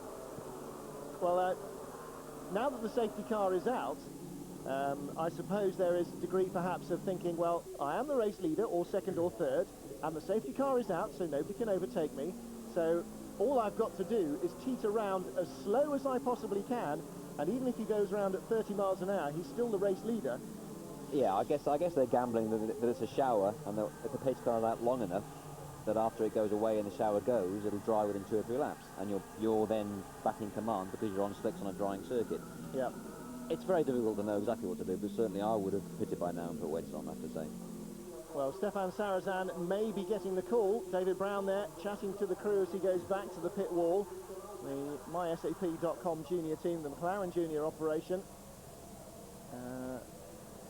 Certainly it looks as though the rain is abating a little. The wipers on the safety car on intermittent now, which is always a good sign, I think. And, well, they're moving the water a bit on the track anyway. They're obviously going very slowly, so nothing like the sort of spray you would see once they get up to racing temperature. But Sarrazin weaving desperately to try and get some temperature into the tyres, and he really is going to be under assault. I can't see how far back it is before we get somebody with wets on. Let's have a good look at the screen. There's Sarrazin and Enge, and well, there is Junqueira. We know for a fact he's got wets on, and he's down somewhere, I don't know, 8th or 9th. I'd give him 2 laps to be knocking on the door for the lead if they stay out in anything like these conditions, assuming, of course, that he actually has to make overtaking manoeuvres and that other drivers don't throw it off the road ahead of him. It's very wet there. Yeah, that camera shot changes it all, though, doesn't it? I can't really see why the safety car is still out. The wreckage has been cleared up, and the spray is no worse than a normal wet race, so I think the lights are off on the safety car on top, so I think maybe they're going to come in there. Well, we may be looking for a restart then, and it is the McLaren Junior. Oh, crikey, he can barely get up the hill there. Lights off on the safety car. We're ready to go racing again. This is going to be fun. Well, the lights are off on the safety car. and they are ready to go racing again. Slick tyres versus wet track, and rain-tired rivals behind you. Look at the trouble they're having getting a standing start out of the first corner, Gareth, or out of the final corner. Or wait until they get to the first corner. The braking's going to be dreadful. Oh, dear, There'll be cars off on the gravel now, guaranteed. And everybody behind on wets, charging down. Oh, and somebody already off. Didn't even... was that Junqueira or Puccini? That was somebody on wet tyres. There's Junqueira right in the middle of the picture. It might even have been Jamie Malo, the second of the Petrobras junior cars, but Junqueira out fumbling a couple there into the first corner. Sébastien Bourdais right ahead of him. Yeah. 3 cars off. Jamie Davis, Darren Manning, and the other Whitmore team KTR car, which must be Yves Olivier, so I don't think he went off early on. And it is a classic combination. Wet road, slick tyres, tight first corner. Oh dear, oh dear, oh dear. Let's watch Junqueira though. He is 4th now, going for 3rd. Towards us comes Enge, it was, who was leading, from Andreas Schelt, can you believe? Last raced here in Super Touring 2 years ago. Andre Couto in 3rd place. Well, Yves Olivier's still got an engine. Oh, goodness me. That is Fabrice Valfish. Now, it looked there as though Valfish might actually be on wets as well, because he managed to hold off on the inside. A charge from Junqueira. Oh, this is anybody's game here, really, though, isn't it? Valfish gets past Andre Couto. Couto, the darker blue of the cars. Valfish is definitely on wets, I think, isn't he? And look at that. Yeah. Junqueira being challenged as well from behind by Fabrizio Golin, who we also saw going in very early for wet tyres. The lead gone. Change of lead, indeed. So, oh, no! Goodness me, exactly what you were saying. Unsighted in the spray. Fabrice Valfish got great drive out of the corner. There's Junqueira. Junqueira's off as well. Can he regain this one? He can. Junqueira should be able to survive that one. Valfish right over the back of Thomas Enge's car. Enge spinning the wheels in every gear as he tried desperately to get out of the corner and just couldn't. He was almost standing still as he got hit, and again. Safety car again. Here comes the safety car. The problem there is that Enge, because he was on slick tyres, couldn't carry any speed at all to what is normally a flat-out king. Valfish was obviously on wets and was able to carry pretty good speed through, and probably went through the corner a good 50-60 mile an hour quicker, and then you probably saw Enge, but you couldn't avoid it because he was carrying so much more speed. Very lucky to get away with that. Well, the safety car lights were on, but clearly no yellows at the first corner, or Jamie Malo didn't see them because he put that move to bed anyway. Andreas Schelt leads from Bruno Junqueira. Jamie Malo in 3rd place. Fabrizio Golin in 4th. That may be subject to official inquiry later. Well, what are we seeing here? Well, this is the little conflab at the first corner, and it is as a result, really, of the Belgian driver Yves Olivier changing his mind halfway through and then cutting off the 2 guys behind him, Darren Manning and Jamie Davis. I think, funny enough, Jamie's been black flagged anyway because of the state of his bodywork. I think he's been called in to retire by the stewards, so look at it. Right, so Jamie Davis sort of escaped that one, but, well, 23 laps of 45. The time cut-off is something that we should be looking at very seriously now, because I think we may well be into that kind of territory. Christijan Albers and Andre Couto still going around. Couto still on those slick tyres and desperately hoping that in 22 laps the track will return to dry and everybody ahead of him on wets will have to go into the pits. But it's going to be survival, and the this speed differential, massive. Oh, huge. Absolutely. Lucky it didn't go over. Very lucky it didn't go over. And Thomas Enge suddenly picking up speed there as he got rammed from behind. Oh, Jamie Malo, great job. In fact, that wasn't. I think that was Junqueira. Yeah, I think so. Great job of avoidance there. Oh, that was close. That was close. Frightening incident there. Fabrice Valfish, when the car thumped onto the ground, must have been very, very relieved. That heartbeat where he was looking at the clouds, Gareth. Oh, what a frightener. Yes, not nice. And here we go. There is Bruno Junqueira. Oh, goodness me. That's on such luck a championship's won, I think. I think you're right, absolutely. Well, as you say, a flat-out corner coming onto that straight there, normally taken at something like 240 kilometres an hour, about 135 miles an hour. And I think Enge was probably doing something more like 70 coming out of it. So 24 laps of extreme drama. Andreas Schelt holds the lead. He's 23rd position to first so far is his progress up the order. Bruno Junqueira in second place, Jamie Malo in third, and this comedy of errors and drama will continue as the rain afflicts this Nurburgring race.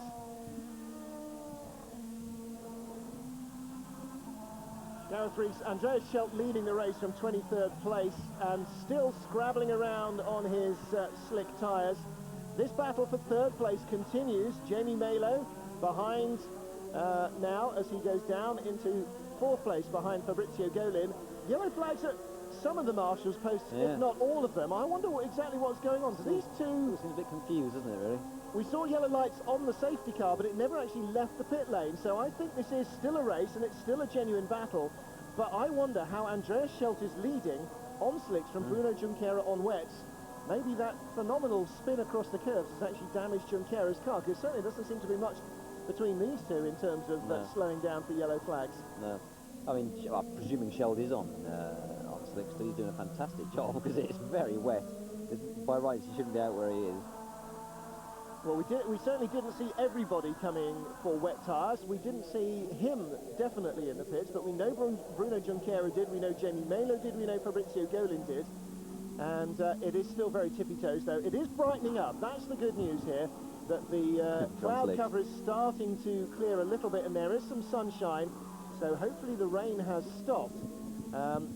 As you say, if Andreas Schelt is on slick tyres, then they deserve to stop the race and give him it now. But battle behind for third place, very, very close indeed. Christijan Albers a long way off. I think this is going to be now a race of survival for pretty much everybody else. You see a little wafts of steam coming across the track. So there's still plenty of temperature in the tarmac, and that's starting to help dry the road off. And in some places it actually looked as though a change back to slicks might be a tenable proposition. That's what makes it difficult, because some parts of the track dry much quicker than others. So whilst you might think, yeah, this is great, I'll put slicks back on again, you get to the next part of the track, it's absolutely soaking wet. So the art is judging just when it's right to change back. Well, exactly as you say it, so it is proved by the pictures. Very wet indeed here compared to the run downhill to the hairpin. The run back up from it is much, much wetter there through the forward curve. Well, I still think possibly that Andreas Schelt might be on slicks. Christijan Albers is. He's a long way down, but I think Schelt might be. Stéphane Sarrazin, as we can see here quite clearly, is, and running into problem at the Vidal turn. Yeah, probably for about half the track. Slicks are just about manageable, and then the other half they actually work reasonably well, I should think. Yeah, but the fact that for much of the wettest... Who's that coming? That's one of the Petrobras cars. I think that'd have to be Jamie Malo. Too hard to tell. They've both got Brazilian-coloured flags of green and yellow. It is Jamie Malo as Schelt closes down. So is Malo now coming in for slicks? He must be. And this is a good team move, actually, to get the man in a battle for third place in, see how he fares in his first lap in slicks, and on that you decide how soon you bring in your man who's challenging for the lead. Doesn't seem to be any pick through there. Oh, he's getting a stop and go. Oh, I see. He's getting a stop and go. He's being held for 10 seconds by the team. And that presumably, we must assume, for either speeding in the pit lane or passing under yellow. We can't tell which. Normally in Formula 1 you'd see a graphic that tells you, but look at this. Comes out, and who's coming up behind him? Christijan Albers, the man who was behind him in fifth place anyway. There was a manoeuvre, wasn't there, under what we thought was a safety car about 2-3 laps back. So maybe that's well, there were several, which is... Yes. We didn't see the safety car. We saw it being ready to be scrambled, but not actually scrambled. So we'll have to await the final steward's decision on that one. Let's have another close look. Very hard to see. It is very hard to tell indeed. Come on, closer, closer, closer, closer, closer, closer. I think he's on wets. I think you might be right, actually. Just not quite smooth enough reflection off the tyres for it to be slicks, probably. And I really do think that Bruno Junqueira would have disposed of him comprehensively. I think so. Had he not been. And at the end of the straight in the opening couple of laps as well, they are definitely wet, aren't they? You can see it there. The end of the straight, the opening couple of laps, he was right over to the right-hand side, searching out a bit of water just to make sure that he's working on preserving them nice and early. Now Junqueira has a look. Won't do it there inside the final turn. There's still precious little traction there, though. But Schelt, well, this is the first time he'll ever have led a Formula 3000 race. I would warrant this will be the first time he's ever been in the top 10 of a Formula 3000 race, but look at him, watching the mirrors all the way down. and plenty of steam still coming off the tarmac. Lots of heat in the road, and I think we're going to see, well, we've got under 20 laps to go now, but that is, I don't know, maybe still enough to see somebody being forced to come in for slicks. Yeah, who's this? Is Kuto going across country? I mean, you cannot predict the weather. I mean, for all we know, there could be another shower on the way, which will completely throw things awry. Well, I think the teams will be keeping one eye on the track and a weather eye on the sky as well, as you see, searching the horizon, which is something we can't do. Plenty of sunshine here. Looks like it's a bone dry and actually quite a nice day. If you hadn't seen what had happened in the previous 15 laps, you would never know. Slicks going on for the number 11 car of Andrea Piccini. Of course, this is no 7-second Formula 1 pit stop job, and he's got something else going on as well. The rear bodywork, I think, is being taken off. Andreas Schelt running through some debris there. Flew up behind him. So Piccini in, and he was obviously taking on slicks.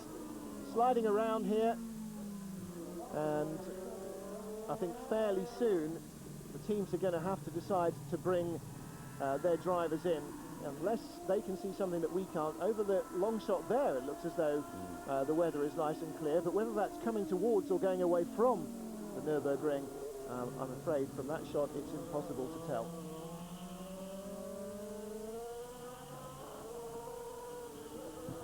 Andreas Schelt continuing to lead by the narrowest of margins in round 4 of the FIA Formula 3000 Championship, then from Bruno Junqueira. And that's really all there is to see, because the third place men and fourth place men are so far back. In third place we have got, I forget now, it's so long since we've seen him. I was going to say Stéphane Sarrazin, but it's not. I think it's Golan. It is Fabrizio Golin, yes indeed. That's right. Fourth place Jamie Malo, fifth place Christijan Albers. No idea at all from the pictures who's in sixth place, and I didn't spot it on the caption. I was too busy looking at the battle for the lead. Fabrizio Golan in third place then. Jamie Malo in fourth as they run through the order for us. Thank you very much indeed. Gareth, clearly I think from their respective position on the road at most of the corners, Junqueira feels he's got a quicker car. Yeah, he looks quicker, doesn't he? He's just not quite prepared to put it on the line yet, is he? There's no rush, is there? I mean, there's still 17 laps left, which is a long, long time. And I think he's pretty confident when the circuit dries up, he'll have the upper hand. I mean, he qualified on, the front row, and Schelt qualified 23rd. So, in the dry, Bruno's obviously much, much quicker than Schelt is. And now Andreas Schelt really does slow down. That almost had the mark of a missed gear or something there. Yeah, it looks like it, doesn't it? And nearly lost it as he came in desperately trying to fend off Bruno Junqueira, late offline and in the wet. Whoa! Well, that's the kind of thing drivers like to do in a wet practice session, but not the kind of thing that cars really respond too well to in racing terms. Interesting to see now what Andreas Schelt can do to hang on. Let's have a look again at this and see if you can spot. It could be missed gear. It could be the fact that he made a mistake on the previous corner there and came off slowly, one of the two. I don't think he'll respond. I think Bruno Junqueira will drop him now, I think.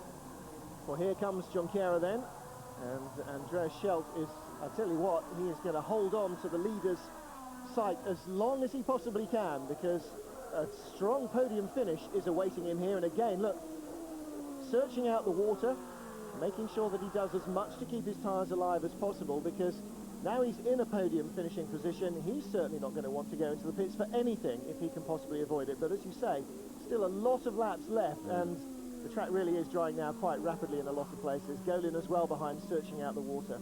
I think the top three are about 30 seconds ahead of the remainder of the field, so they've got a bit of time in hand to make their minds up whether they want to come in and put slicks on or stay on the wets.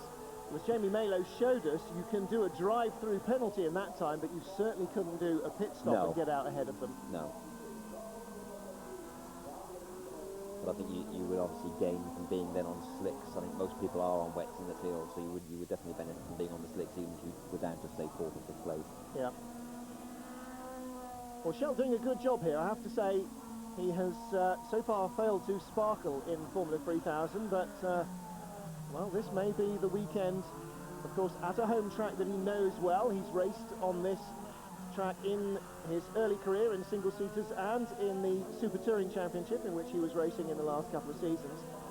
So he does know the circuit well, and probably in a variety of different conditions, not at all dissimilar to these.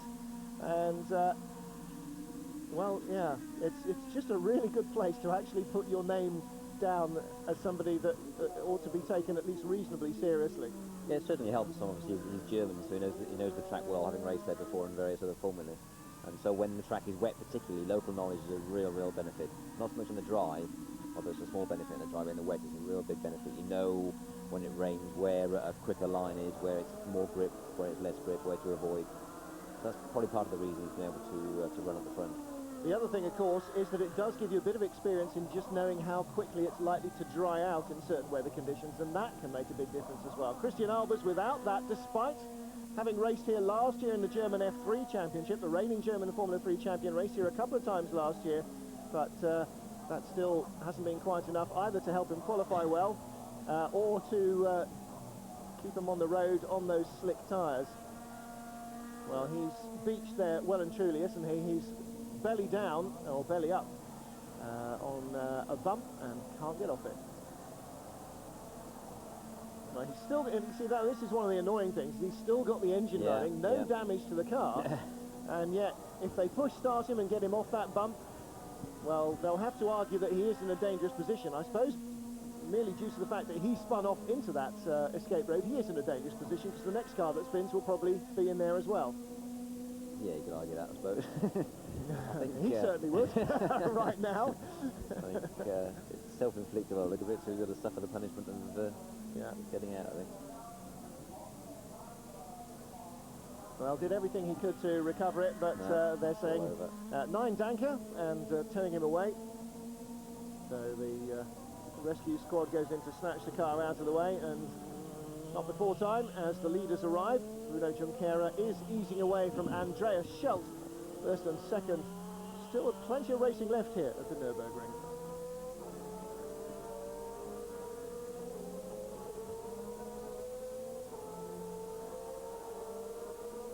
Bruno Junqueira leading round 4 of the FIA Formula 3000 Championship and the championship standings.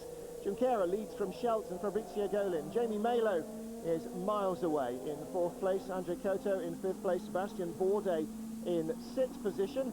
His teammates, the 2 Gaulois junior drivers, in point-scoring positions, the Cowan and the Frenchman 5th and 6th. And counting down, I think, now until we see some of the race leaders coming into the pits. Cameraman's made a rather shabby effort at cleaning his lens, but it is definitely getting drier, Gareth, and the way that the light levels are starting to, or continuing to rise, I think perhaps teams must be starting to think about that now. Yeah, I mean, it's going to be interesting the last sort of 7-8 laps, because by that point, if the circuit continues to dry as it is, the wet tyres are going to become shredded, and it's a choice of whether to sort of try and sit that out and gamble that you're far enough ahead like these 3 are, or whether you want to come in and put slicks on, maybe drop to say 3rd, 4th place, and then have to fight back through again against guys who are still on wets. So it's difficult to know what to do. The only possible indication that we can get here, without seeing the times of the respective drivers, is the car ahead of Bruno Junqueira, Andrea Piccini, has been into the pits and has changed onto slicks. The only problem in trying to gauge the gap between him and Junqueira is that they did something else to the car as well, and Piccini clearly there has got a problem slowing down, but I think he's got another problem in the car as well. I mean, that's the wettest part of the circuit there, so if he's on slicks, he's going to struggle to get the car slowed down in time for the corner, so you can understand why that's happening. Assuming he has no other problems, so the other teams need to just keep an eye on his times and just monitor his times and see what he's doing. If he's lapping significantly quicker than those on wets, then you've got to get in. If he's not, if it's you know, half second or even a second a lap difference, is not worth it. Certainly not for the top 3 because they're so far ahead. What do you start to feel as a driver when you run out of grip in these tyres? I mean, how does it affect the handling of the car? Is it just not as much grip as you had before, or does it feel considerably worse? Yeah, considerably worse, because the rubber is breaking down. The car will actually start to move. Whoops! Oh, and the leader finally finds a gap. What he needs, is it? He just, Piccini waved there going, sorry. But Junqueira went 3 or 4 different changes of direction there to try and avoid Piccini. Did well to avoid that, very well. Well, there is the second get-out-of-jail-free card that Junqueira's been handed. Spinning all the way across the Bernoldi without clattering into anything and rejoining without losing a place. And there with Piccini going across his bows, and somehow managing to avoid that. Let's have a look again. Well, Piccini on the gas there on the wet part of the circuit. More grip in the middle of the corner. As he came away from the apex, though, it dramatically dropped away. It wasn't as close as it looked, actually. It wasn't as close as it looked from head on, but I bet it looked a damn sight closer from Bruno Junqueira's eyeball point. He was on the brakes. You could see he was on the brakes, actually, nice and early. Yeah, and he had the advantage there of having wet tyres that will have given him some braking as well. Yeah. If he'd maybe been on slicks, he might not have had the chance to avoid that. So Junqueira lives to fight another one. Schultz second, third Golin. Piccini now a lap down, and I think probably more, like 2 laps down. And still in the wetter parts of the circuit, really, really struggling for grip. You can see them just sitting there waiting for the drive to come to them, and it really doesn't. But half the track is absolutely, you know, grey from that. The helicopter shot is so dramatic. It goes from a light grey track to dark black where it's wet, and part of that, I guess, is the different tarmac that's down on the road where they've replaced patches and so on because of the heavy winters they have here.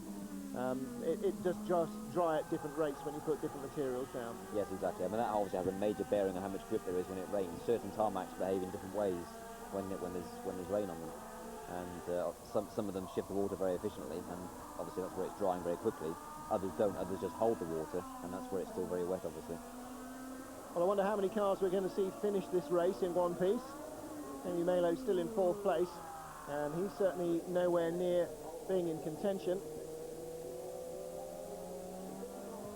That is still Jamie Davis with his bit of bodywork fluttering around all over the place. 9th place. Oh, it's come off. Yeah, they brought him into the pits to take it off. Yeah, they flagged him about 10 laps ago and brought him in and took it off, I think.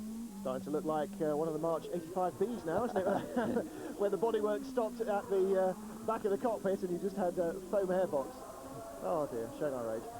So, who are we looking for here? Andre Koto in 5th position. Well, he's still in a point scoring position, as we mentioned earlier on, but you can still see how wet it is. He just about gets that back under the control, locking up the right front tyre there, the unladen wheel as he comes down into the braking area, well, as he comes into the corner, but not in the braking area, and that was just really being on the puddle as he hit the brakes.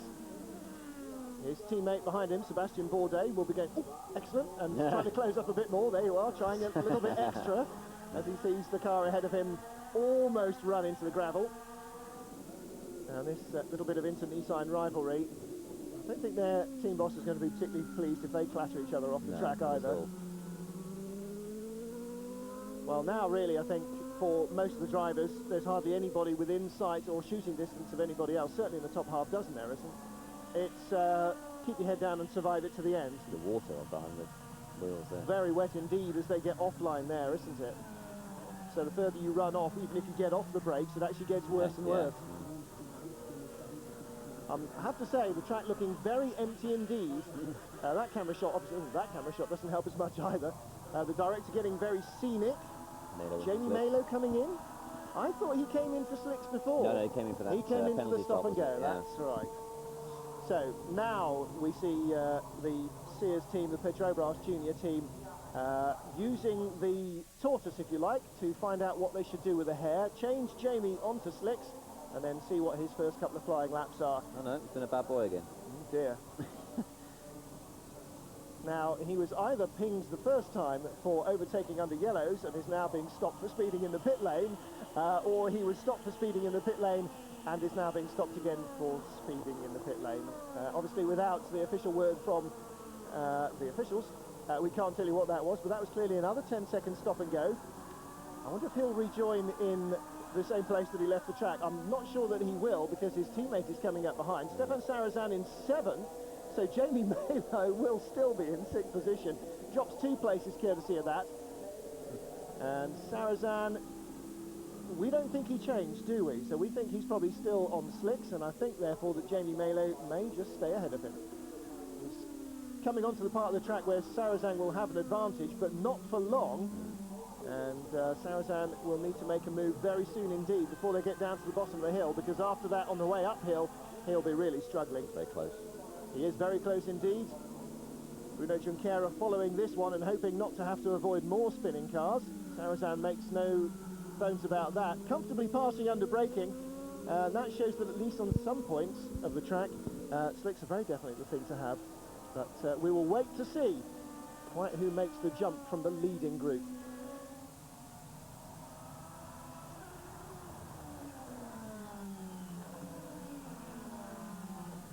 Stéphane Sarrazin on slick tyres in 7th place, now up to 6th, having just passed Jamie Malo. There he is. He's been in for his second stop-and-go penalty. His teammate, the race leader, Bruno Junqueira, is right behind him. Gareth Rees, watching this replay, Sarrazin clearly has got plenty in hand here under braking. Yeah, I mean, like, in a dry situation like it is there, one car, Malo, is on wets, one car, Sarrazin, is on slicks. And you're going to have an awful lot more braking ability if you're on slick tyres in the dry. Trying to brake late on wets in the dry is not a good idea, which is why he was able to get by so comfortably. And also that part of the circuit dries very, very quickly. As you can see there, the rest of it's drying a little more slowly than that. It is indeed. Jamie Malo moves over to the right-hand side of the road, left-hand side of picture shot to keep his tyres alive, in the hope that he may be able to make a challenge for the final point in the closing stages. Bruno Junqueira, his teammate, leads. Andreas Schelt, the red and white machine there, in 2nd place, and by far and away the best showing we've seen from him in the Fortec car this season. 3rd place, ditto, by far and away the best showing that we've seen from his machine. I'm tempted to say in this or any other season, but certainly in this season, is Fabrizio Golin, the Coloni driver, and the little Coloni team will be absolutely delighted if he can hold on to a podium finish here. Yeah, I mean, Fabrizio's had flashes over the last 3 or 4 years. He's been doing 3000 quite some time, but he seems to struggle to put it together on a consistent basis. But when he's on form, certainly. Well, this race has certainly come to him.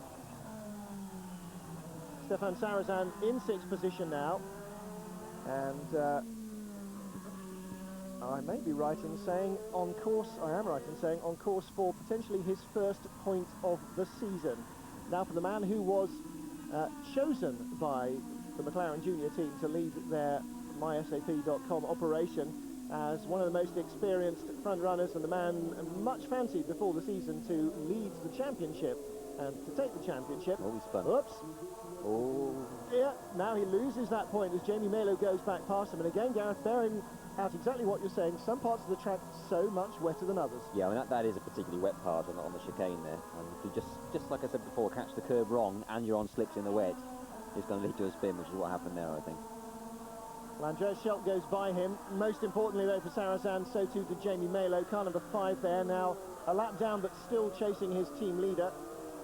Schelt, Golin, 2nd and 3rd, still within sight of each other, and Golin, I'm sure, hoping that Andreas Schelt was going to be tripped up there by Sarrazin. Didn't happen, and Golin himself may end up catching Sarrazin in the wrong place here. In fact, he will do, undoubtedly, because they're now coming down to the drier part of the track. You see a replay of Sarrazin. There you go. On the gas at the apex, yeah, on the curbs, on the gas, and he knows well have been trying to drive on sheet ice there with that rear wheel. Not a good combination. No. Very tempted there, look at it, wasn't he? Very, very tempted indeed. But to his credit, I have to say, he decided not to nail the throttle and then spin across the road in front of Jamie Malo. Perhaps a degree of self-preservation involved there as well. Yeah, probably, yeah. Well, Sarrazin is chasing Andreas Schelt now, trying to get his, well, he'll unlap himself from the 2nd place man, but won't get back onto the lead lap. But it does show again. Was that little wave out of the cockpit from Schelt saying, what the hell do you think you're doing? You're not even battling for position, get out of my way. Well, Schelt now will have to avoid Sarrazin around the wet part of the track, where undoubtedly the red car will be quicker and the silver car will be slower, and this is where they're coming to now. I think the time now for bringing the teams, the drivers in for wets has long since passed, hasn't it? They'll survive now to the end of the race unless they have some monumental catastrophic puncturing problem. I can't see that happening. Yeah, no, it's not worth it at all. I mean, we haven't been obviously watching the cars further back in the order on the edge of the top 10 or whatever, but I don't know what they're doing, but certainly it's not worth the while of the top 4 or 5 to go in now. There's no point, only 6 laps left. Well, the problem now, of course, is that they're guaranteed to throw away whatever racetrack position they do have. Yeah. And quite frankly, the others are so far behind, they could be lapping 4 or 5 seconds a lap quicker, and they'll still never catch. Yeah. The Brazilian, I mean, the nearest guy to Junqueira at the moment is Sarrazin in 7th place. He's 1 minute and 42 seconds behind. He's over a lap behind, and he's not catching him. So there's absolutely no mileage in it at all, even if there was 20 laps left. That's right. So Jamie Mailer then, right behind his leader. That'll make a good photo at the end. Won't tell the entire story, but it'll look good on the Sears website, I'm sure, at the, the end of the weekend. Whatever the result, will look good for Bruno Junqueira. He was, I'm sure, Gareth, although he put a very brave face on it, really gutted to be so close to a Formula One seat this year and to lose out to Jenson Button. And how much worse do you think he's feeling now, seeing how competitive against the expectations the BMW-driven Williams appears to be? Exactly, that was probably the one thing that made him feel a bit better, was that everyone thought that Williams BMW would be uncompetitive and unreliable this year. The fact that it's gone very well has been a big surprise, and has probably made him think twice. But no, he's done a brilliant job, and like I said in the Barcelona race, the fact he's bounced back from that disappointment to do so well this season reflects on what a good driver he is. Absolutely, and I think it's showing a level of maturity. Obviously, it's important to say to the press that you're going to put it all behind you and your only focus now is the championship. But then to actually go about it in that manner is the most important part, and that's certainly what he's doing at the moment, leading here at the Nurburgring.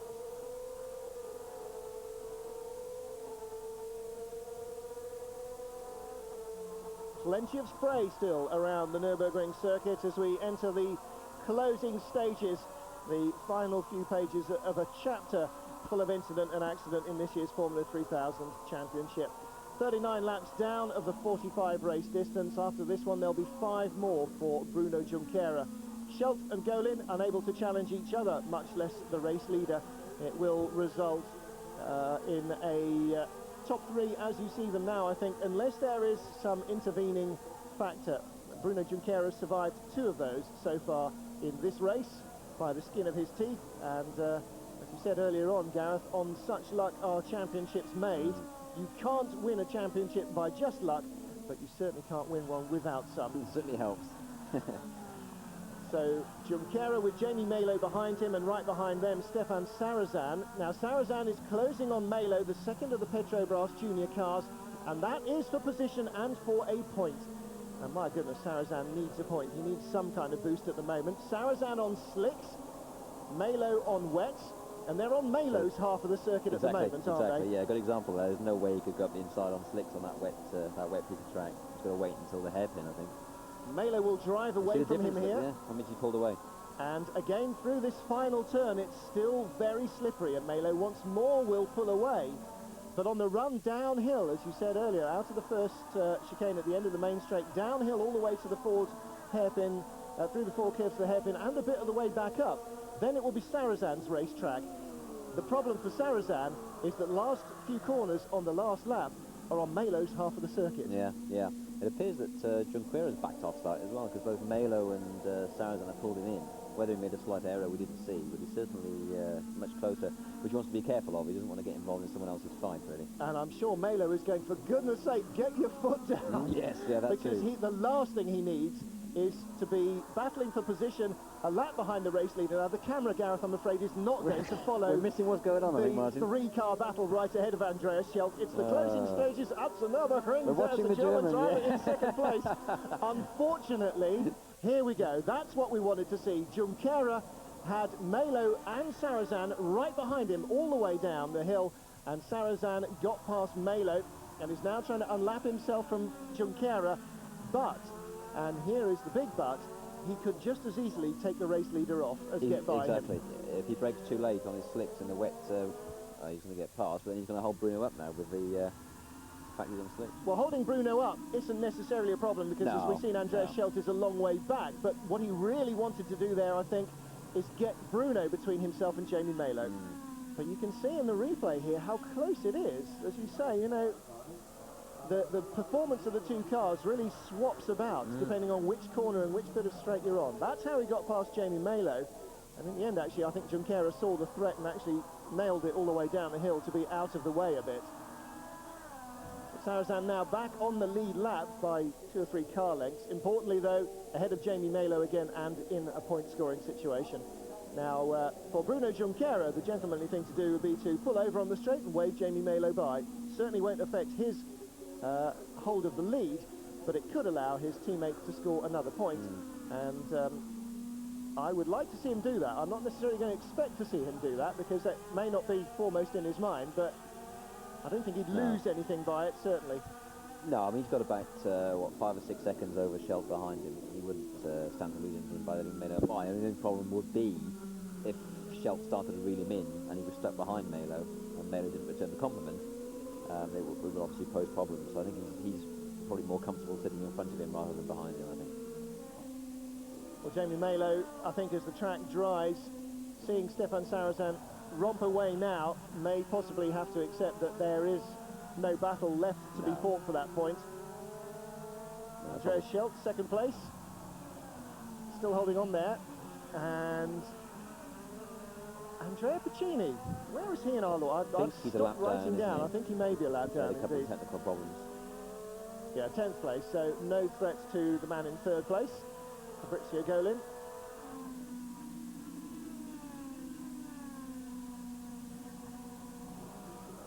Well, as you say, Junqueira probably focusing a little bit more on making it to the flag as the race leader rather than worrying about his teammates' problems. Yeah. Melo is very close behind him though, and certainly looks as though he could get by if he tried.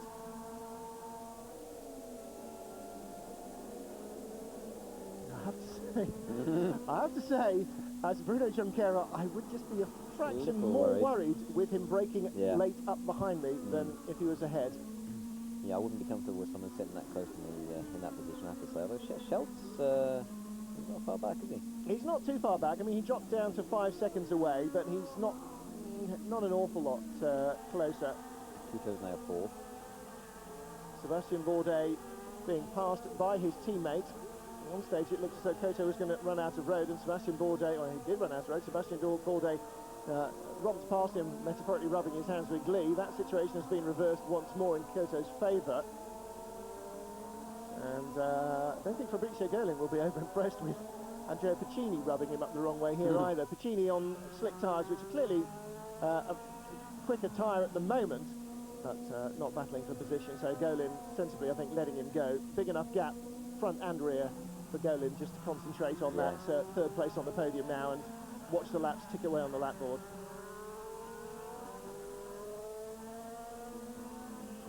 So race leader Bruno Junqueira, championship points leader, started in second place, the outside of the front row of the grid. Second place, just a couple of laps away from that position at the checkered flag, is Andreas Schelt in third place.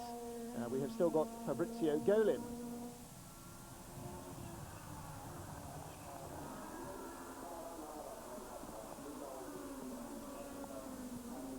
Closing stages of the race, 42 laps of the 45 race lap distance gone. Andre Couto and Sébastien Bourdais here, nose to tail, and they are behind Jamie Davis and his 3/4 of a Formula 3000 car.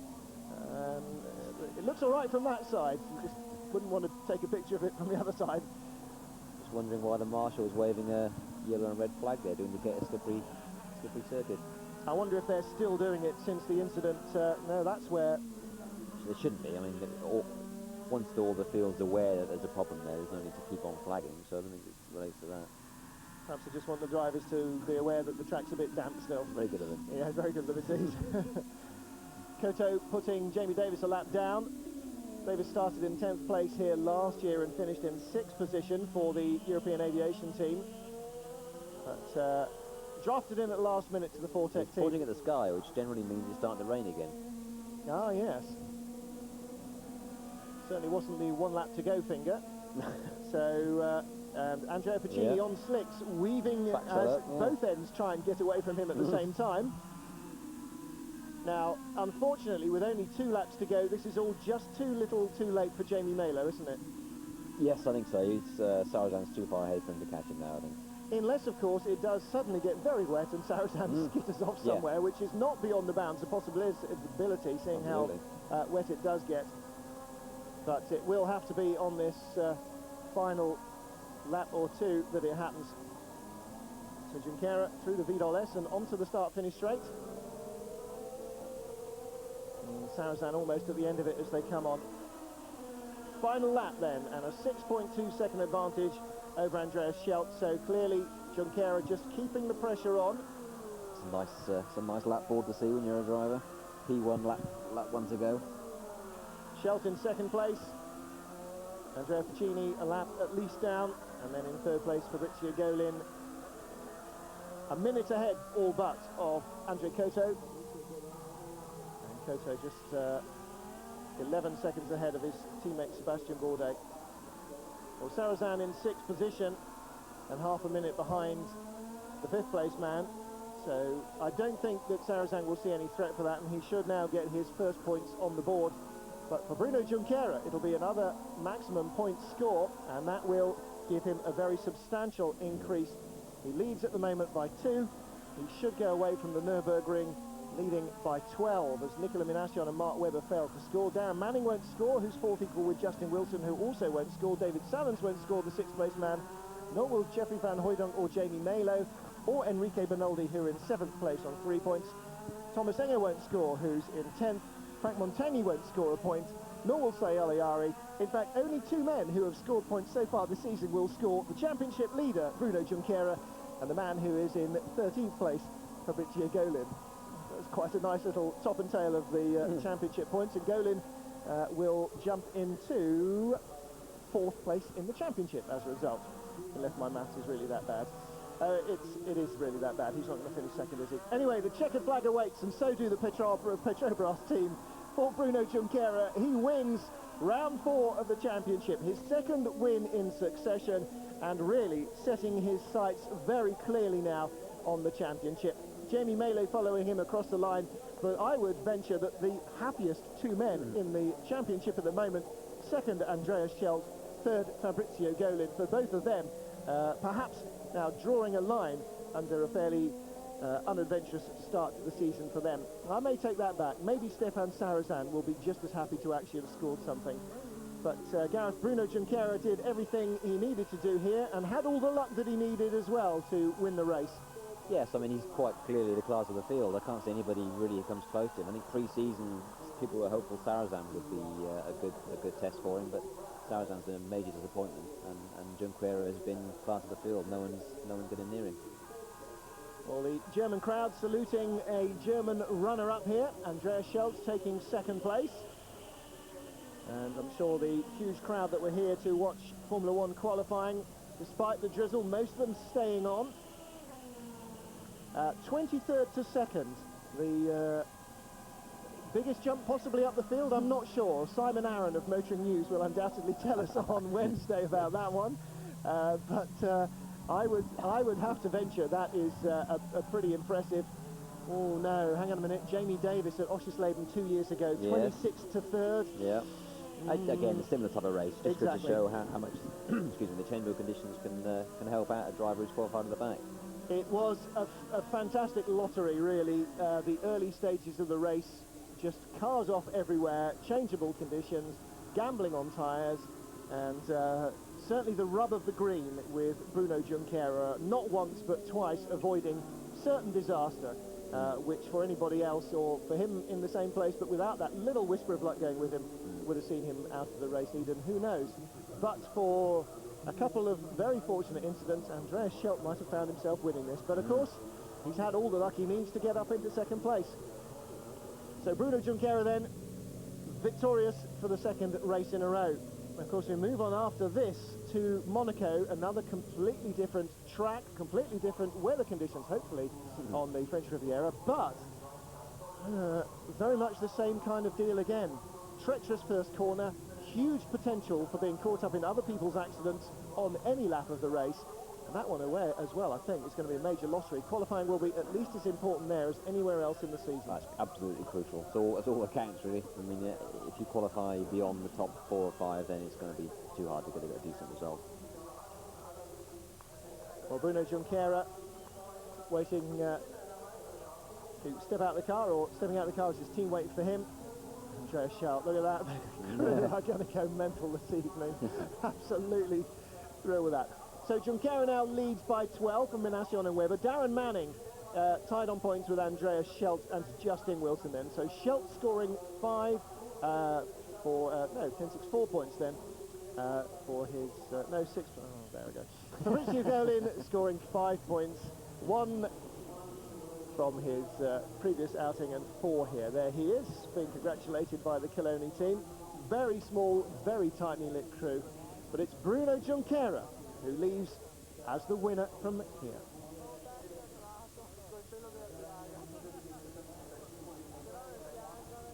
Well, Gareth, with threatening skies, it was always going to be a little bit of an interesting race in terms of strategy and how it panned out. I don't think anybody would perhaps have predicted quite how interesting for quite how many drivers. Really, another quite edge-of-the-seat race until it just sort of petered away in the final few laps. Yeah, I mean, from a spectator's point of view, it's great. It certainly spices things up. But from the driver's point of view, particularly those at the front who are in with a good chance of a good result in the dry, to suddenly have that thrown at you is not what you like, not what you want. So, again, Junqueira makes the win all more special because he had to cope with all that being thrown at him, so he did very well. Well, it was a great drive from Junqueira, coped with everything superbly, kept his head and dealt with it. And maybe the changing point for him when he skittered off the track and then immediately dived straight into the pits to go for wets. He committed himself there, and in the end, it wasn't necessarily great judgment, but the luck went with him, because he certainly made his pit stop bright and early before almost any of the other contenders had. And that proved to be, in the end, the result that was needed from him. So the Fortec team as well, I think, will be thoroughly buoyed up in the depths of depression after Barcelona a couple of weeks ago with Mario Harbourfelt's accident. Harbourfelt out of action, certainly for Monaco again as well. I think we'll probably see Jamie Davis in the car then.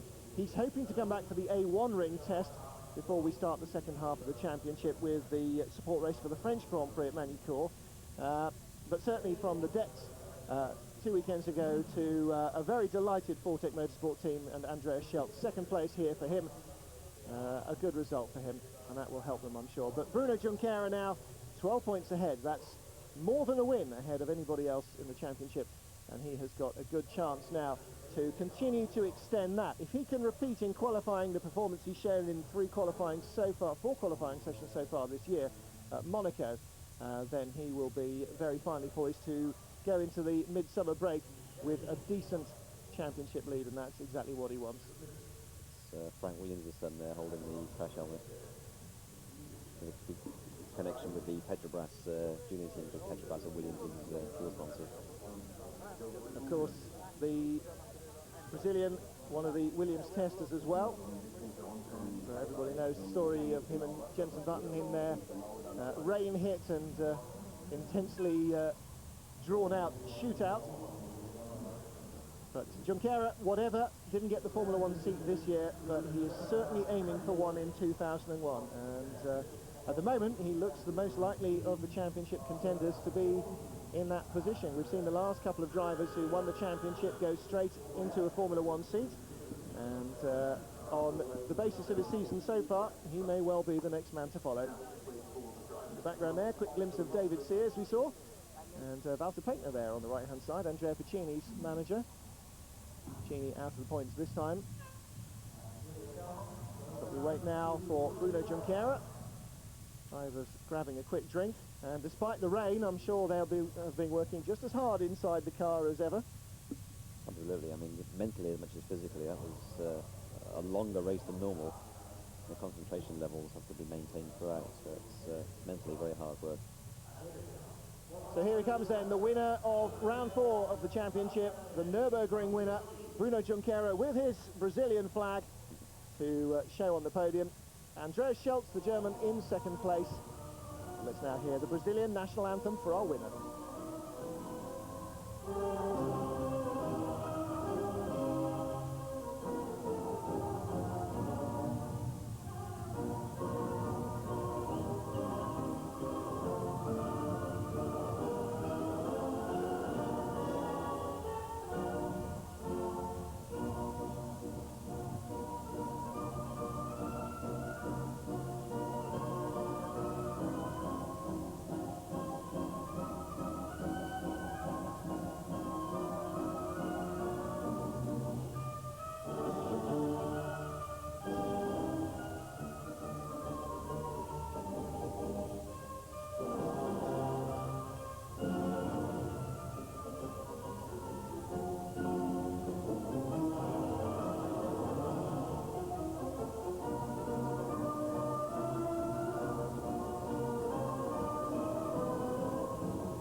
All 12 verses there of the Brazilian national anthem. Bruno Junqueira delighted with his performance, and so he should be. He receives his trophy, and he's unlikely to break that one, unlike the one at Imola.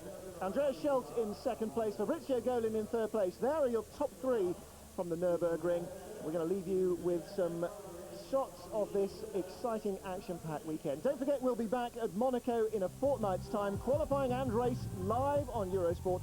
Check your listings magazines for details. For making some sense out of the carnage and the intrigue, thank you very much indeed for joining us again, Gareth Rees. We'll look forward to seeing you again for Monaco, and that one should be an exciting race as well. Well, that's it for us, from myself and from Gareth Rees. Once more, thank you for watching. Stay tuned for more Formula 3000 action throughout the season. Monaco in a fortnight's time, our next port of call. Until then, from both of us here, bye-bye.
Coulthard